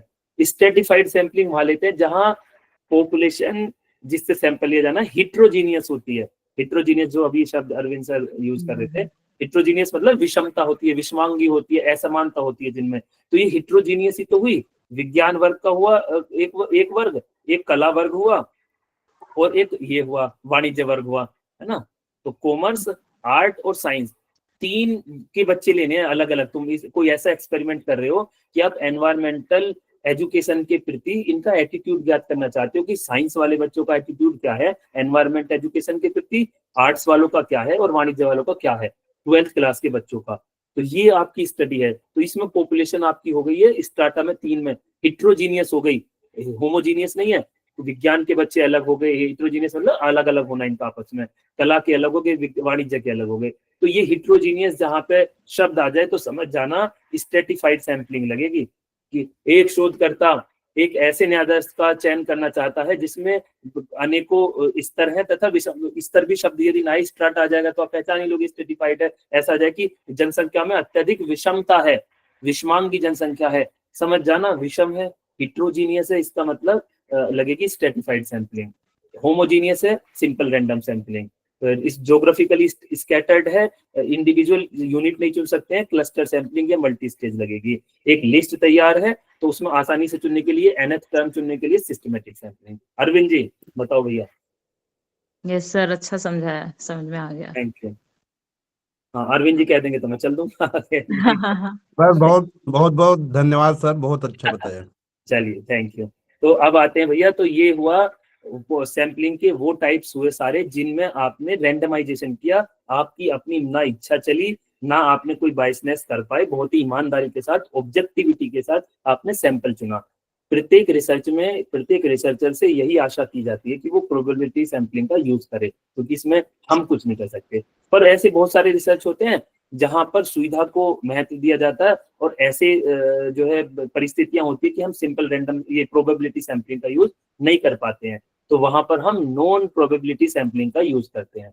उदाहरण के लिए मैं जैसे बता दूं आपको, इसमें हम रैंडमाइजेशन पे निर्भर नहीं रहते हैं, इसमें हमारी अपनी जजमेंट, अपनी इच्छा, हमारे पर्पस, कन्वीनियंस, सुविधा, इन सबको महत्व दिया जाता है। तो ये याद रखना है, कई बार प्रश्न ऐसे ही आ जाता है कि सैंपलिंग का वह प्रकार जिसमें शोधकर्ता अपनी सुविधा को अधिक महत्व देता है कौन सा है, तो प्रोबेबिलिटी नॉन प्रोबेबिलिटी दोनों उपरोक्त में से कोई नहीं, ऐसे क्वेश्चन दे देगा।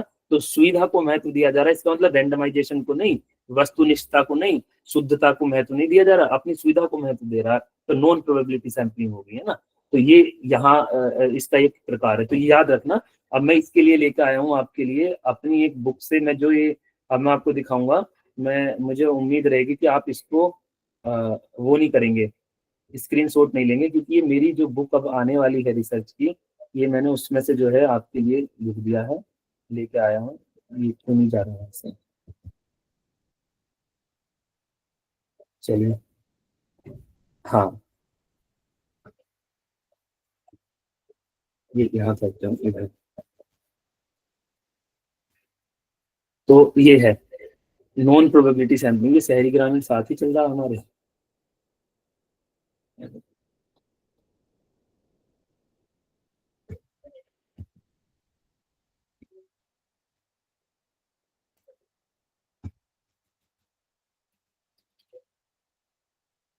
चलिए हाँ,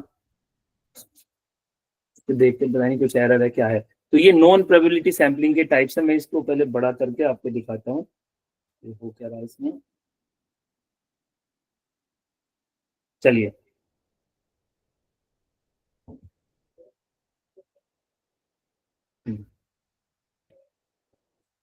तो ये है नॉन प्रोबेबिलिटी के प्रकार। अब ये अलग से मैं क्यों लेके आया, मैं इसलिए लेके आया क्योंकि ये जो है आपसे पूछ लिए जाते हैं इनके नाम। तो नॉन प्रोबेबिलिटी सैंपलिंग में एक तो आती है कन्वीनियंस सैंपलिंग, और भैया सबसे अधिक पूछे जाने वालियों में ये दो ही पहले प्रकार हैं। कन्वीनियंस सैंपलिंग, इसका नाम एक होता है grab sampling, opportunity sampling, accidental sampling, incidental sampling, और कन्वीनियंस तो है ही, और अवेलेबिलिटी, इतने सारे नाम हैं। बात सब में एक ही कही गई है, सैंपलिंग का वह प्रकार जिसमें आसानी से सैंपलिंग ली जाती हो, कन्वीनियंस यानी सुविधा को महत्व दिया जाता हो, तो वो कहलाती है कन्वीनियंट सैंपलिंग। तो इसके उदाहरण अभी हम आगे देखेंगे। सैंपलिंग का वह प्रकार जिसमें पर्पस, उद्देश्यों को ज्यादा महत्व दिया जाता है, और व्यक्ति खुद डिसाइड करता है कि कौन सी पॉपुलेशन मुझे लेनी है, खुद ही जज है उसमें, अपने पर्पस के हिसाब से जज करता है कौन सी पॉपुलेशन ली जाए। तो भैया पर्पसिव सैंपलिंग नाम है, जजमेंटल सैंपलिंग नाम है, एक्सपर्ट सैंपलिंग नाम है इसका। तो ये तीन नाम है, इसी से क्वेश्चन आ जाते हैं कि जजमेंटल सैंपलिंग किसको कहते हैं। तो फिर वहां अगर मान लो ये किताबों में आपको जो आम किताब सारी मिलेंगी, लगभग सभी को मैं कह रहा हूँ, आपको एक ही दो नाम मिलेंगे। तो ये मान लो मैं आपको उद्देश्य ने आदर्श बता दूं, पर्पजिव सैंपलिंग, और वहां पर आ जाए एक्सपर्ट सैंपलिंग पेपर में, तो आप कहोगे कि यार हमने तो ये लेक्चर लिया था और उसमें तो ये एक्सपर्ट सैंपलिंग का कहीं जिक्र ही नहीं आया था। तो भाई आप ये नाम याद रखना, वो बदल कर एग्जाम में पेपर में आपको कोई और नाम दे सकता है, तो ये सारे नाम एक बार पढ़ लेना है ना। तो पर्पजिव, जजमेंटल और एक्सपर्ट एक ही नाम है। स्नोबॉल सैंपलिंग, इसका दूसरा नाम है रेफरल या नेटवर्किंग सैंपलिंग, तो इससे अच्छे से स्पष्ट भी हो रहा है। ये कोटा सैंपलिंग है ना, इसका नाम है प्रीडिफाइंड कोटा, जिसका तो नाम से ही स्पष्ट है, इसमें कुछ भी और करने की जरूरत नहीं है, दोनों एक ही बात है। और ये भी कोई अलग से प्रकार नहीं है, पर मैं ये आपके लिए लिख के लाया, वॉलंटरी रेस्पॉन्स सैंपलिंग है ना, जिसमें व्यक्ति खुद ही अपने आप इच्छा करता है सैंपल में आने के लिए। तो चलो साथियों आगे चलते हैं और देखते हैं सैंपलिंग में। भाई ये क्या होगा, ये वाला समझ में नहीं आया मुझे, ये जो है ये तो डिलीट होना था इसमें से। चलो देखते हैं, ये जाना चाहिए था कहीं। सर ये इरेज नहीं हो सकता? इरेज करके देख लीजिए। हाँ देखता हूँ, ये गुड आइडिया। ये इस पे क्लिक ही नहीं हो रहा ना, पता नहीं क्यों नहीं हो रहा, करके देखते हैं। दोबारा से इरेजर लेते हैं और देखते हैं इसको इरेज करते हैं। उसे सेलेक्ट करके सर कट कर दीजिए। वो सेलेक्ट ही नहीं हो रहा, इसमें पता नहीं क्या हुआ, नहीं तो और तो सब हो जाते हैं, ये वाला नहीं हो रहा, कोई नहीं रहा इसमें। चलो इसके साथ ही पढ़ते हैं, इसको मैं बाद में देखता हूँ इसमें क्या हो सकता है, कभी कभी ऐसे भी चीजें हो जाती हैं। चलो कोई बात नहीं। तो भाई अब आते हैं हम नॉन प्रोबेबिलिटी सैंपलिंग पर, है ना। ये सर मैंने अभी देखी इरेजर शो हुई थी। इरेजर तो वो आ रही है, इरेजर तो ये रही है ना, यहाँ पे शो हो रही है, ये आ गई इरेजर तो, लेकिन वो इरेज नहीं हो पा रहा ना, ये क्यों नहीं हो रहा। अब एक मिनट देखते हैं। चलो देखते हैं, इसको बाद में देखते हैं क्या है, कुछ ये टेक्निकल ग्लिच हो जाती है कई बार ऑनलाइन में, यही सब होता है कई बार। चलो ये स्ट्रेटिफाइड भी हमने पढ़ ली। ये भाई याद रखना, देखो अरविंद जी ने यही प्रश्न पूछा था कि जी हिट्रोजीनियस शब्द कब यूज होता है, तो ये हिट्रोजीनियस शब्द स्ट्रेटिफाइड सैंपलिंग में ही हमने यूज किया है ना। चलो अब चलते हैं सीधे नॉन प्रोबेबिलिटी सैंपलिंग। ये इन सबके एग्जाम्पल्स हैं, आपको ये पढ़ लेने हैं, ये पीडीएफ में शेयर कर दूंगा। ये आगे नॉन प्रोबेबिलिटी सैंपलिंग, तो इसे कन्वीनियंस सैंपलिंग भी कहते हैं, और इजी टू इम्प्लीमेंट होती है, बेस्ड ऑन अवेलेबिलिटी होती है ना, इसको तब यूज किया जाता है। चलो उदाहरण देखते हैं इसके। ये है कॉन्जिक्यूटिव सैंपलिंग, तो कॉन्जिक्यूटिव सैंपलिंग भी एक अलग प्रकार है, ये मैं आपके लिए इसलिए लिख लाया कि कहीं किसी और विषय के परीक्षा में, दूसरे राज्य की किसी परीक्षा में क्वेश्चन पूछा गया था कॉन्जिक्यूटिव सैंपलिंग के बारे में, तो मुझे लगा कि कहीं वहां पूछा गया तो भविष्य में हो सकता है हमारे इधर भी पूछ लिया जाए, तो मैंने ये इसमें लिख लिया था। तो इसमें क्या करते हैं हम, ऐसी सैंपलिंग लेते हैं जिससे हमारा बस केवल काम चल जाए, रेंडमाइजेशन करने की जरूरत नहीं है, और हमारा जितना हम चाहते हैं, हमने मन में सोच रखा है 100, 50, 200 लोग, जो भी मन में सोच रखा है, उससे उतना हमारा डाटा निकल के आ जाए। उदाहरण के लिए मान लो किसी ने रेस्टोरेंट खोला अपना, और रेस्टोरेंट खोलने के बाद में वो ये जानना चाहता है कि हमारे यहाँ का खाना लोगों को कैसा लगता है, उनकी फीडबैक क्या है। तो वो क्या करते हैं, जो वो कहते हैं कि भाई पहले जो भी 10 लोग आ जाएं उनसे वो फार्म भरवा लो कि खाना उन्हें कैसा लगा, है ना। तो वो रोज 5 दिन तक 10-10 लोगों से वो भरवा लेते हैं, फीडबैक भरवा लेते हैं। तो कॉन्जिक्यूटिव सैंपलिंग कहलाती है कि बस उनका रोज 10 से भरवाते हैं, 10 से उनका काम चल जाता है। या एक दिन का कहते हैं कि एक दिन में जितने लोग आए उनसे भरवा लो, बस हमें उससे ही अनुमान लग जाएगा, ना उन्होंने कल करा था ना परसों करेंगे, आज के जितने भी लोग खाना खाने उस रेस्टोरेंट में आए सबसे फीडबैक भरवा ली खाना खाने के बाद में कि जी एक जरा ये भर दीजिए हमारा कैसा खाना लगा। वो कॉन्जिक्यूटिव सैंपलिंग कहलाती है। किसी अस्पताल में हार्ट के ऑपरेशन के बाद या किसी और ऑपरेशन के बाद व्यक्ति उस अस्पताल के बारे में क्या सोचता है, लोग ये स्टडी करना चाहते हैं, इस अस्पताल के बारे में मरीज निकल कर क्या सोचते हैं, तो वो गेट पे खड़ा हो जाएगा उस दिन, या फिर उस वार्ड में चला जाएगा जिसके बारे में वो स्टडी कर रहा, उस दिन जितने भी लोग उस अस्पताल से निकल रहे हैं उस बीमारी के, वो उनसे उनके अनुभव पता करता रहेगा। कॉन्जिक्यूटिव सैंपलिंग है ना। ऐसी और बहुत सारे प्रकार है। Judgmental sampling, purposive. Sir consecutive sampling मतलब एक के बाद एक जस्ट इमीडिएट नंबर होता है ना, जैसे 10 लोग भी थे तो एक के बाद एक बिल्कुल सिले सिलवार, बहुत बढ़िया सीक्वेंशियल, बिल्कुल जो आता जा रहा है उसको ही पकड़ते जा रहे हैं, उसी से कराते जा रहे हैं ना। तो हिंदी में इसका नाम सिले सिलवार ही होता है, मतलब क्रमबद्ध, बिल्कुल लगातार निरंतर, बिल्कुल, है ना। तो जो आता जा रहा है उससे ले लिया और जितने से काम चल जाता है वहीं पे इसको रोक देते हैं ना। चलो, ऐसे ही ये होती है कोटा सैंपलिंग। तो इसमें कोटा निर्धारित कर लेते हैं पहले ही, है ना। तो यहाँ मैं ये आपको ये लिख के लेके आया हूँ भैया, ये क्वेश्चन नेट की परीक्षा में पूछा गया क्वेश्चन है कि जो कोटा सैंपलिंग है वो किस प्रकार की प्रोबेबिलिटी सैंपलिंग के समान है। तो जो कोटा सैंपलिंग है वो स्ट्रेटिफाइड सैंपल के समान ही होती है, स्ट्रेटिफाइड जिसमें स्तर होते हैं। बस अंतर किस चीज का होता है, बता दीजिए, कोई अंतर किस चीज का होगा जब उसके समान है, तो अंतर तो होगा शायद ये रैंडमाइजेशन नहीं होगा।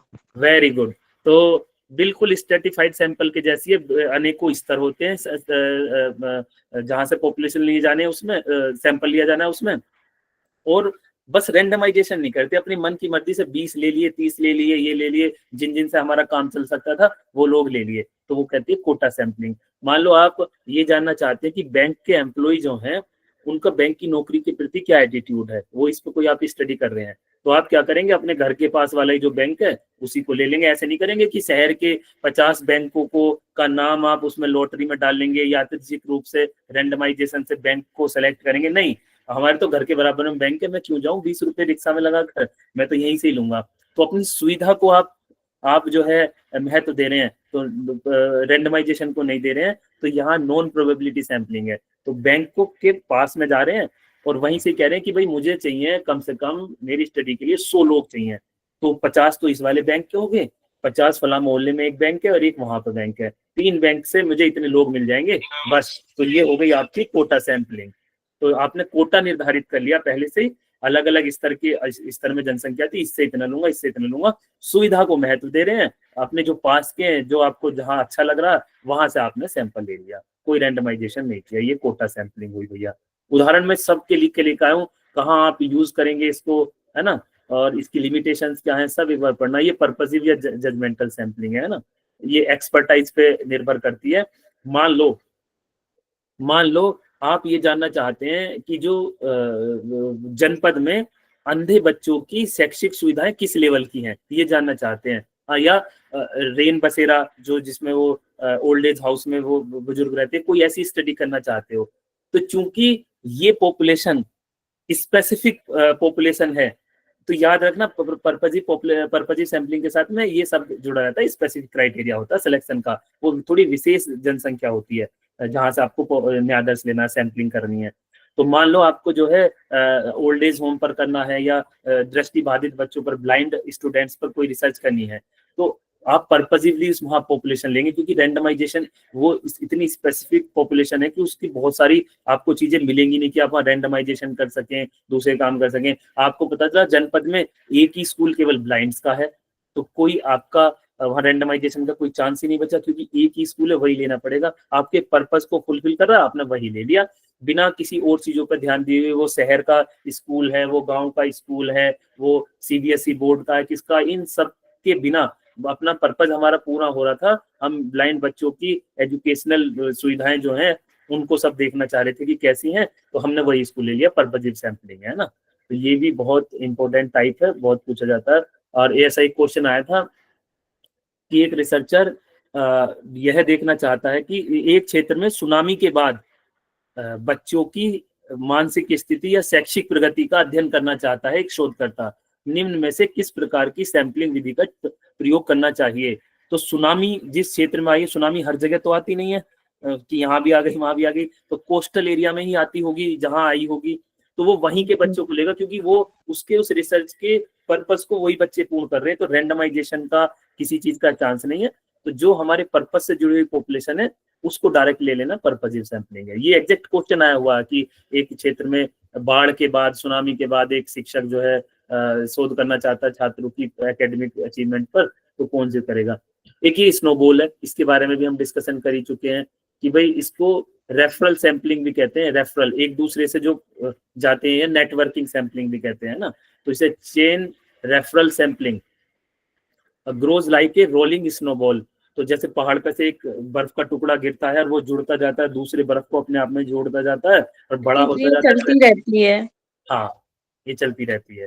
तो मान लो अध्यापक को ये जानना है कि जो है स्कूल से बच्चे भाग जाते हैं, ये समस्या चल रही है, तो अध्यापक छुप जाता है एक दिन कहीं किसी क्लासरूम में और देखता है कि कौन से वो है बच्चे हैं जो दीवार टाप के जाते हैं, निकलते हैं, तो वो एक बच्चे को पकड़ लेता है। फिर उस बच्चे से पूछता है कि और कौन जाता है, तुमने किस किस को देखा यहाँ से जाते हुए? वो बताता है जी रोहन भी गया था, मोहित भी गया था। फिर मोहित और रोहन रिमांड पाएंगे, फिर वो दो का नाम बताएंगे। तो रेफरल एक दूसरे से जो जाती जा रही है। कोई मेडिकल रिप्रेजेंटेटिव अपनी नई ड्रग को डॉक्टर तक पहुंचाकर उसकी फीडबैक लेना चाहता है।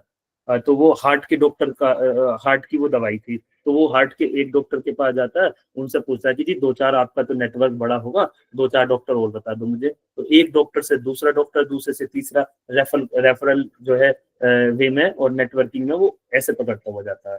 तो ये कहलाती है स्नोबॉल सैंपलिंग, है ना। तो चलिए, इसका भी अपना एक अलग महत्व है। यहाँ विशिष्ट प्रकार की जनसंख्या होती है और हमारे लिए अननोन होती है, तो कम यूनिट से ही उन्हीं के माध्यम से हम दूसरे जो है यूनिट्स तक पहुंचते हैं ना। हिडन पॉपुलेशन जहाँ हो वहां इसी से ही पहुंचते हैं।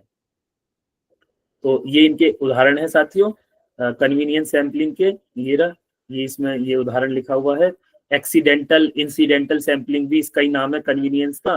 तो एक्सीडेंटल इंसिडेंटल मतलब मेले में ही कोई आदमी मिल गया, आप किसी राजनीतिक दल के प्रति, किसी राजनीतिक नेता के प्रति पॉलिटिकल साइंस वाला या सोशियोलॉजी वाला कोई रिसर्च कर रहा है कि क्या एटीट्यूड है, उसके बारे में राय क्या है किसी नेता के बारे में। तो मेले में ही चले गए, सामने से कोई आया गांव का आदमी, उसी से पूछने लगे कि क्या आपके पास समय है, मैं आपसे कुछ पूछना चाहता हूँ। उसने कहा हाँ जी पूछो, कि बताइए फला नेता के बारे में आपके क्या विचार हैं। फिर उधर को घूमते हुए गए, दूसरी तरफ को कोई और मिल गया, पकड़ा, उससे पूछ लिया। तो एक्सीडेंटली इंसिडेंटली जो भी मिलता जा रहा है, जिससे भी मिलता जा रहा है, आप सैंपल ले लेते हैं, जो आ रहा है उससे सैंपल ले लेते हैं। तो कन्वीनियंस या इंसिडेंटल एक्सीडेंटल सैंपलिंग के अंतर्गत आता है।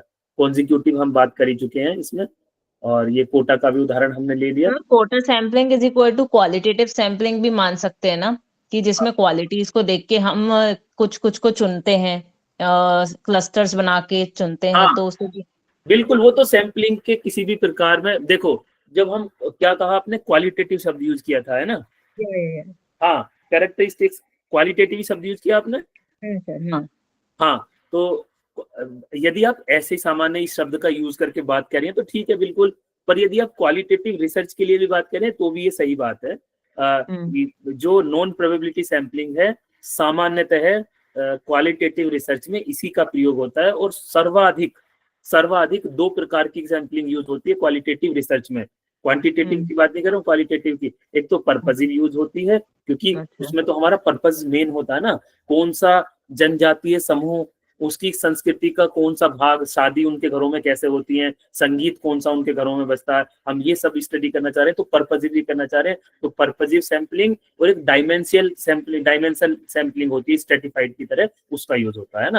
कोटा का भी यूज कर सकते हैं, कोटा निर्धारित कर लिया और किसी इसमें जनजाति में, और उसमें से हमने ले लिया और उससे स्टडी कर लिया ना। तो ये इसके प्रकार है। ठीक है, क्लियर है बात? जी सर। चलिए ठीक है। और ये एक बार पढ़ लेना, एक बार कहीं किताब गाइड जो मिल जाए उससे पढ़ लेना, उसी से आपका ये क्लियर हो जाएगा। कहीं कुछ पीडीएफ कहाँ मिलेगी ये वाली? ये पीडीएफ मिल जाएगी, मैं भेजूंगा, और ये आपके पास हिंदी में जो है डब होके चेंज होके सॉरी ये आपके पास आ जाएगी, है ना। तो ये थे साथियों सैंपलिंग के प्रकार, और लगभग समय भी हमारा पूर्ण हो चुका है। कल जो हमारा टॉपिक होगा, कल टॉपिक होगा हमारा थीसिस वाला, है ना। तो परसों हमारा लास्ट होगा लेक्चर होगा, उसमें कुछ चीजें मैं थोड़ी सी स्टैटिक्स की डाल के लेकर आऊंगा। वो कोटोसिस क्या होती है ना, स्क्यूनेस क्या होती है, एनपीसी के वो जो डिविजन्स होती हैं उनके बारे में, जो नॉन स्टैटिकल बैकग्राउंड के हैं उन्हें थोड़ा सा ग्लिम्स सा एक झलक सी देनी, ताकि वो ऐसा अगर क्वेश्चन आ जाए तो उसको कर दें, आराम से पकड़ लें उसको। तो साथियों आज का ये लेक्चर हमारा यहीं समाप्त होता है लगभग। सर एक क्लास में पूरा रिवीजन करवा दीजिए था। हाँ, तो लास्ट वाली क्लास में या एक किसी दिन पेपर से पहले कोई मयंक सर से कह के आप सब मयंक सर को संपर्क करेंगे, उनसे बताएंगे कि पूरा रिसर्च का एक ही दिन में पूरा रिवीजन सब पे नजर चली जाए, सब रिवीजन हो जाए दोबारा से। ऐसी एक क्लास 2 घंटे की आप बाद में रखवा लें, है ना। मैराथन की तरह सर, मैराथन की तरह, है ना। हाँ बिल्कुल सर पूरा डिवाइस फिर से हो जाए revision. One shot marathon sir please. क्या एक one shot marathon sir please हो जाए। बिल्कुल बिल्कुल रख लीजिए। तो साथियों, मुझे उम्मीद है कि सैम्पलिंग के सारे प्रकार आपने पढ़ लिए हैं, समझ लिए हैं। इनको एक बार और आप स्टडी करेंगे और कभी इनके बारे में कोई जो क्वेश्चन गलत नहीं करके आना। ध्यान से क्वेश्चन समझना है, वो आपको फंसाने का प्रयास करेगा। मैं आपको पूर्ण विश्वास से कह रहा हूँ कि ये जो मैंने अपने नोट्स बनाए हैं और आपको बातें बताई हैं, इनसे अलग कभी कोई क्वेश्चन बनता ही नहीं है, क्योंकि वो जितनी एक सैम्पलिंग मेथड से किसी से जुड़ी हुई चीजें हो सकती है, मैंने वो सब आपके सामने रखने का प्रयास किया, सबकी तरफ ध्यान आकर्षित किया। अब वो बचेगा नहीं। अब वो केवल तब क्वेश्चन आपसे बच सकता है जब आप ही स्वयं गलती करके जाएं, इनका रिवीजन ठीक ना करें, इन्हें एक बार समझे ना। तो मुझे पूरी उम्मीद है कि आप इसकी स्टडी घर पे करेंगे और ये नोट्स भी आपको मिल जाएंगे। और एक महत्वपूर्ण विषय जिसका जानना जरूरी है और जिससे क्वेश्चन आते हैं, वो आपका पूरा हुआ। तो मैं अब इस मंच को पुनः हैंड ओवर करता हूँ रोबिन सर को, कि रोबिन सर आए और अपने मंच को संभालें। Over to you Robin sir, stage is yours now. धन्यवाद सर। अच्छा, बैंक सर हैं। जी जी सर, धन्यवाद। अगर कोई विद्यार्थी अब भी कोई जिज्ञासा है, वैसे तो सर की क्लास में प्रश्नों के माध्यम से, एनालिसिस के माध्यम से बहुत ही सारी बातें क्लियर कर दी जाती हैं। फिर भी अगर कोई जिज्ञासा है तो आप पूछ सकते हैं, कोई विद्यार्थी अगर कुछ पूछना चाहे। हसन सादिक हैंड रेज है। अच्छा, ऐसे ही। हाँ, बताएं किसका प्रश्न है। हसन सर। जी सर, मैं कह रहा हूँ दूसरे परसों के बाद किसी और टॉपिक पर नहीं होगी क्या क्लास? होगी क्यों नहीं होगी, अभी तो है, मेरे ख्याल से चल रहे हैं। मयंक सर बताएंगे। जी सर, क्लासेस जारी हैं। डॉक्टर रॉबिन सर आईसीटी पर क्लास ले रहे हैं। अभी डॉक्टर राजेंद्र कुमार यादव सर हैं हरिशन पीजी कॉलेज से, उनकी क्लास होनी है। टीचिंग एप्टीट्यूड, अभी मैथ के कुछ पार्ट है। रईस अली सर की क्लास बाकी है। जो 10 पार्ट है, हमारा प्रयास मैक्सिमम करने का होगा। जनवरी में परीक्षा है, तो हम संभवतः 25 दिसंबर तक इन कक्षाओं का संचालन करेंगे। बड़ा मुश्किल होता है कम समय में सारी चीजों को कर पाना, तब भी हमारा पूरा प्रयास रहेगा ज्यादा से ज्यादा कक्षाएं आयोजित करके अधिकतम विषय वस्तु को कंप्लीट करना। सर, ये मैराथन क्लास। हाँ, प्रिया बताएं। सर, प्रीवियस ईयर पेपर लगवा दीजिए ना सर, ये क्लास। हाँ, वो हम करने वाले हैं। वो बाकी देखिए, अब रिसर्च में तो नितिन सर लगातार क्वेश्चन लेके चल रहे हैं। लेकिन वो हमने लास्ट क्लास में भी आपसे बात की थी कि हम प्रीवियस ईयर के क्वेश्चन पेपर को सॉल्व कराएंगे, और संभवतः उसको मैं ही कराऊंगा, क्योंकि रिसर्च सर ले चुके हैं, तो वो नेक्स्ट वीक से आपको मिलेगा। मैं भी कराऊंगा सर, रिसर्च का एक पेपर इन्हें कोई सोल्व कराऊंगा, पुराना पेपर है ना। जी सर, और मैथ में डी क्लास लगवा दीजिए। हाँ, बिल्कुल बिल्कुल। मैथ मैंने बताया, rice Ali sir. Nitin sir, आप पीवाईक्यूज आप करवाएं तो अच्छा रहेगा। पीवाईक्यूज और वन शॉट मैराथन तो जैसे कराऊंगा, मैं कराऊंगा। मेरे पास पूरा कलेक्शन है, तुम्हारे कई साल के जो रिसर्च के क्वेश्चंस आए हुए हैं, मैंने इकट्ठे कर रखे हैं। और एक इसी दिन पूरा शुरू से शुरू करेंगे। और जितने गैप्स रह गए हैं अभी पढ़ने के बाद भी, कुछ छोटी मोटी चीजें घुमा फिरा कर पूछ ली जाती हैं, उन सबको क्लियर करते हुए चलेंगे, है ना। आप मयंक सर से संपर्क करना सभी, और जब क्लासेस हो जाएंगी उस हिसाब से बताएंगे कि नितिन सर की क्लास फला दिन रखी जाएगी, तो मैं भी पहले से, मुझे भी पता चल जाएगी, है ना। Nitin sir. Yes sir. Sir, आपकी बुक अगर हार्ड कॉपी लेनी हो, जो आपके 1000 आपके जो क्वेश्चंस बैंक है आपका, तो वो हार्ड कॉपी भी ऑनलाइन ही मिलेगी? मतलब हाँ, ऑनलाइन मिलेगी। जितने भी मेरे ये नेट के बेस्ड हैं, वो सब 99 रुपए का एक है, इसलिए इतनी कम कीमत रखी गई थी कि भाई जिससे बच्चे अगर स्पाइरल कराना चाहे प्रिंट आउट कराकर, वो करा सकते हैं, है ना। तो वो आपको अपना प्रिंट आउट ले लें, 99 की है, और उसमें स्पाइरल 10-20 रुपए की लगेगी, 10-20 रुपए का उसमें प्रिंट आउट का खर्चा, ज्यादा पेज भी नहीं है, तो उसको करा सकते हैं। अभी फिलहाल वो ई बुक के रूप में ही है, अभी वो जल्दी आएंगे, है ना। योगेश, कुछ कहना चाह रहे हो? हाँ सर, मेरी एक क्वेरी थी, सॉरी फॉर इंटरप्ट, कि जैसे कि ये जो बैच है, ये तो आप यूजीसी नेट के रिगार्डिंग रन हो रहा है, जो कि 25 दिसंबर तक मे बी के एंड हो जाए। लेकिन जैसे कि हम जो हायर एजुकेशन में, यूपी हायर एजुकेशन में जो आपका एडवर्टाइजमेंट 51 है उसकी तैयारी कर रहे हैं, तो उसके लिए क्या कोई इसके अलावा स्पेशल बैच चलेगा या फिर आप क्लासेस कंटिन्यूस कराएंगे? तो सर कुछ समाधान प्रस्तुत करिए सर प्लीज। उसके लिए मेरे पास इतने प्रपोजल आ रहे हैं, मैं बता नहीं सकता। कम से कम मेरे पास 40 मैसेज पड़े हैं कैंडिडेट्स की जो असिस्टेंट प्रोफेसर की तैयारी के लिए मेरे पीछे पड़े हुए हैं कि सर करा दीजिए। सर एक्चुअली मैं दोबारा से इंटरप्ट कर रहा हूँ आपको, उसके लिए सॉरी। एक्चुअली देखिए, आपको पता ही है कि क्या कंडीशन रहती है हमारे साथ। बड़ी मुश्किल से एडवर्टाइजमेंट आता है, बड़ी मुश्किल से एग्जाम डेट आती है। तो अगर हमारे पास ये 2 महीने हैं तो हम चाहते हैं कि सर आपसे बेस्ट कौन होगा जो इन सब चीजों को एनालाइज करके हमें थोड़ा एक सही रास्ता दिखा सकता है। मेरी तो बहुत इच्छा है, पर मैं देखता हूँ, वो प्रयास करता हूँ। मैं समय की बहुत सर अभाव है। हाँ सर का बहुत आभार रहेगा यदि इसमें सहयोग कर दे तो। हाँ बस वही हमारी व्यवस्था जी बहुत सर। रहती है, मैं कई बार बहुत बात भी नहीं कर पाता हूँ, बहुत व्यवस्था रहती है। मेरा पूरा प्रयास रहेगा, मैं आपको सूचित करूंगा, है ना। जी sir, thank you so much sir ji. और आरती कुछ पूछना? आरती बिल्कुल, योगेश जी ने जो बात सर कही है, कुछ हम नहीं, बस लोग योगेश सर की बात को मैं आगे बढ़ा रही थी कि सर प्लीज इसमें जैसा सर ने कहा है, अरविंद सर ने भी कहा है और योगेश सर ने भी कहा है, तो सर इसको थोड़ा सा कंसीडर करिए हम लोगों के लिए, हायर वाले बच्चों के लिए। बिल्कुल आरती जी, योगेश जी, जयश्री, जो भी लोग बोल रहे थे, मैं आपको अवगत करा दूं कि जैसे एजुकेशन विषय के लिए स्पेशली हमारा एक अलग ग्रुप बन चुका है। तो ये एक उसी उद्देश्य को लेकर के एक आधार आप कह सकते हैं रखा जा चुका है। तो हम लोग आपस में डिस्कस भी कर रहे थे, रॉबिन सर से मेरी बात हुई है कि यूजीसी नेट परीक्षा के बाद हम कम से कम अपने विषय को लेकर के आगे बढ़ेंगे, और जो भी विज्ञापन संख्या 51 और आगे आने वाली तैयारी है, तो शिक्षा शास्त्र के विद्यार्थियों को जरूर हम अधिकतम लाभान्वित करने का प्रयास करेंगे। आज भी हमने एक दिल्ली विश्वविद्यालय के प्रोफेसर जो हमारे गुरु जी हैं, उनका वीडियो हमने पोस्ट किया हुआ है। बहुत से लेक्चर्स हैं जो हमें संज्ञान में ही नहीं रहते हैं, कि जैसे कोरोना के समय में कुछ सीरीज चलाई गई थी, तो मैं व्यक्तिगत रूप से लाभान्वित हुआ। मैं अपने सिलेक्शन को मानता हूं कि काफी हद तक उसका स्थान रहा है। प्रोफेसर रजनी रंजन सर की जो क्लास थी, उसमें एजुकेशनल साइकोलॉजी की एक मैराथन क्लास उन्होंने 4 घंटे की ली थी। तो बहुत अच्छे उस तरह के कई वीडियोस आप तक धीरे धीरे मैं पहुंचाऊंगा। इसके साथ नए वीडियोस नितिन त्यागी सर हैं, रजनी रंजन सर ने भी इसी प्लेटफॉर्म पर पिछले वर्ष क्लास ली थी, यूजीसी नेट के विद्यार्थियों को लाभान्वित किया था। तो और भी बहुत से विद्वत प्रोफेसर हैं जो हमसे जुड़ रहे हैं।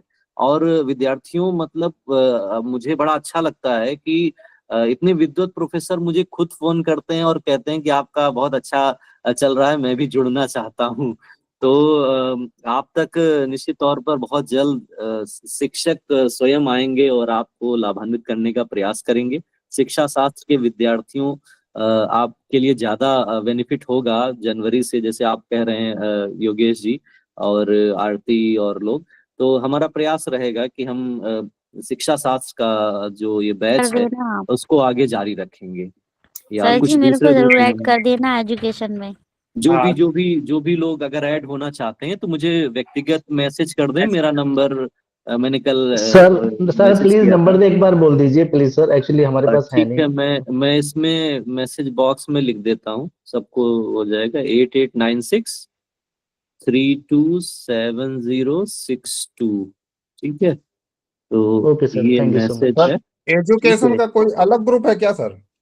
हाँ अरविंद जी, एजुकेशन का एक अलग ग्रुप बना हुआ है शिक्षा शास्त्र के विषय का। उसमें हम विषय से संबंधित सामग्री प्रेषित करते हैं, और जो वीडियोस हैं, जैसे नितिन सर का एक पुराना वीडियो है, नितिन सर आप शायद भूल गए होंगे, लेकिन सर वो बहुत अच्छा वीडियो था। उसमें आपने अपनी लाइब्रेरी तक दिखाई थी, और मुझे वो बहुत अच्छे से याद है, क्योंकि मैं व्यक्तिगत रूप से उस वीडियो से लाभान्वित हुआ था। कई किताबें आपके रिकमेंडेशन से हम लोगों ने परचेस की थी। तो एजुकेशन के लिए तो बहुत अच्छा है, बहुत अच्छा। हम लोग नया प्लेटफॉर्म बना रहे हैं, उस पर हम आगे बढ़ेंगे। तो अगर और कोई कुछ कहना चाहे तो मैं अंतिम रूप से सर को धन्यवाद करूं। क्लास को और कोई कुछ कहना चाह रहे? सर बस मैं यही कहना चाहूंगा कि जो आपका जो एजुकेशन का स्पेशल ग्रुप है उसमें जो कंटेंट प्रोवाइड आप करा रहे हो, आई होप कि वो हमारे जो एडवर्टाइजमेंट 51 है उसमें जरूर सहयोग करेगा और आप बहुत ही क्वालिटेटिव जो कंटेंट है वो हमें प्रोवाइड कराएंगे। तो सर बस यही आपसे रिक्वेस्ट है कि जैसे नितिन सर हैं इतना अच्छा पढ़ाते हैं कि कोई मतलब एक शब्द नहीं है हमारे पास, केवल एक दिल से दुआएं निकलती है। और इतने अच्छे जो विद्वान जन है जिनसे हमें संपर्क हुआ है, अगर हम उनसे थोड़ा सा मार्गदर्शन प्राप्त कर पाएंगे तो हम बहुत ही लकी होंगे सर। बिल्कुल बिल्कुल सही कहा योगेश जी आपने। बहुत उच्च स्तरीय मार्गदर्शन प्रदान किया जा रहा है नितिन सर का। नितिन सर जो भी पढ़ाते हैं पूरे मन से पढ़ाते हैं, निस्वार्थ भाव से, किसी अपेक्षा के। देखिए मैं मानता हूं कि शिक्षक होने का क्या सुख है, यही सब कुछ सुख है कि अगर हमारे विद्यार्थी जितना आगे बढ़ें, अगर कोई हमसे जुड़ा हुआ विद्यार्थी कल को हमें मिलता है और कहता है कि हम सफल हुए हैं, नितिन सर को सबसे ज्यादा खुशी इसी बात की होगी कि योगेश जी भी असिस्टेंट प्रोफेसर बने, प्रोफेसर बने। तो शिक्षक होने के कुछ अपने सुख होते हैं, उनमें से एक है। तो निश्चित तौर पर जिस प्रकार से बिना किसी अपेक्षा के और निस्वार्थ भाव से ये क्लासेस सर ले रहे हैं, तो इसी प्रकार से हम लोग आगे बढ़ते रहेंगे, इसी ज्ञान के पुंज को आगे बढ़ाते रहेंगे। हमारे और भी विद्वत professor doctor Robin sir, doctor Chanchal ma'am, doctor Shashi Tiwari ma'am, doctor Archana ma'am, doctor Pal sir पिछली बार क्लास लिए थे, वो भी बहुत अच्छा पढ़ाते हैं। तो अभी काफी लोग नए लोग हैं जिन्होंने पिछली बार क्लासेस नहीं ली, वो भले ही नेट की रही लेकिन उनका लेवल असिस्टेंट प्रोफेसर का रहता है। तो ये बहुत स्तरीय है, प्रयास हम लोगों का यही है कि जितना ज्यादा आप लोग लाभान्वित हो पाए। तो सर बहुत बहुत धन्यवाद आज की ये बहुत ज्ञानवर्धक कक्षा के लिए। जिस प्रकार से आपने सैम्पलिंग को प्रस्तुत किया है उदाहरणों के माध्यम से, निश्चित तौर पर विद्यार्थी बहुत मूलभूत रूप से समझ न सिर्फ बना पाए वरन व्यवहारिक रूप से सैम्पलिंग को करने के लिए तैयार हैं। तो बहुत से विद्यार्थी ऐसे भी जुड़े हुए हैं हमारे साथ जो पीएचडी कर रहे हैं। तो पीएचडी की क्लासेस वगैरह बहुत सारी चीजें होती हैं, लेकिन कुछ चीजें नहीं समझ में आती हैं, तो वो उन चीजों को भी बहुत सी कुछ विवादित टॉपिक भी या मसले भी उसमें निकल के आते हैं, उन पर भी आपने बहुत ही विश्लेषणात्मक तरीके से समझ विकसित करने का काम किया है। तो सर आज की बहुत ज्ञानवर्धक, परीक्षा केंद्रित और अति उत्साहपूर्ण कक्षा के लिए आपका बहुत बहुत धन्यवाद। हमारे साथ हमारे सर अभी बैठे हुए थे, डॉक्टर रामानंद जायसवाल सर, तो वो सर यही कह रहे थे कि सर तो 1.5 घंटे से बिना पानी पिए और विद्यार्थियों को जो है वो यही देख रहे थे कि सर ने तो 1.5 घंटे में पानी भी नहीं पिया और लगातार बोले जा रहे हैं और बहुत ही फ्लो में बहुत अच्छे से ज्ञानपूर्ण आपका व्याख्यान रहता है। तो सर बहुत बहुत धन्यवाद आज की इस क्लास के लिए, विद्यार्थियों को लाभान्वित करने के लिए। इसी प्रकार से सर हमारे साथ जुड़े रहें और विद्यार्थियों को आगे बढ़ाते रहें, अपने ज्ञान से, अपने ज्ञान पुंज से विद्यार्थियों को प्रकाशित करते रहें। बहुत बहुत धन्यवाद सर। बहुत बहुत धन्यवाद आप सबसे। नमस्कार, शुभ रात्रि। नितिन सर बहुत बारीकी से हर चीज को बताया, इसके लिए बहुत बहुत धन्यवाद। जो हमको आज तक मतलब किसी ने नहीं बताया वो चीजें आप बता रहे हैं। हम मतलब टेक्स्ट बुक पर ही निर्भर रहे हैं, क्योंकि टीचर्स हमको बीएड एमएड में कहीं ठीक से नहीं मिल पाए पढ़ने के लिए, दुर्भाग्य रहा हमारा। तो आपके द्वारा मतलब पहले बहुत कंफ्यूजन थे, मतलब कहाँ से पढ़े तो समझ में नहीं आता था। जब से आप लोग की क्लास ली बहुत कुछ सीखने तो मिला है।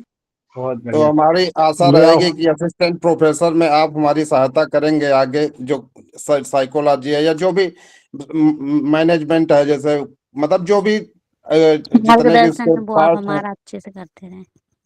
बस मार्गदर्शन और जो भी मतलब ज्यादा थोड़ा थोड़ा सा भी आप समझा देंगे तो बहुत रहेगा हमारे लिए। पूरा प्रयास रहेगा, मैं पूरा प्रयास करता हूँ। ठीक है, चलिए आप सभी के सुंदर शब्दों के लिए बहुत बहुत धन्यवाद। सभी को शुभ रात्रि, खाना खाइए फिर पढ़ने बैठिए। Thank you sir, thank you so much Nitin sir, thank you so much ji. धन्यवाद सर। सभी विद्यार्थियों को शुभ रात्रि। आप शुभ रात्रि सर। मयंक सर को बहुत बहुत धन्यवाद ऐसी क्लासेस उपलब्ध कराने के लिए। जी सर, मयंक सर बहुत थैंक यू आपका सर। शुभ रात्रि सभी को, शुभ रात्रि। Thank you.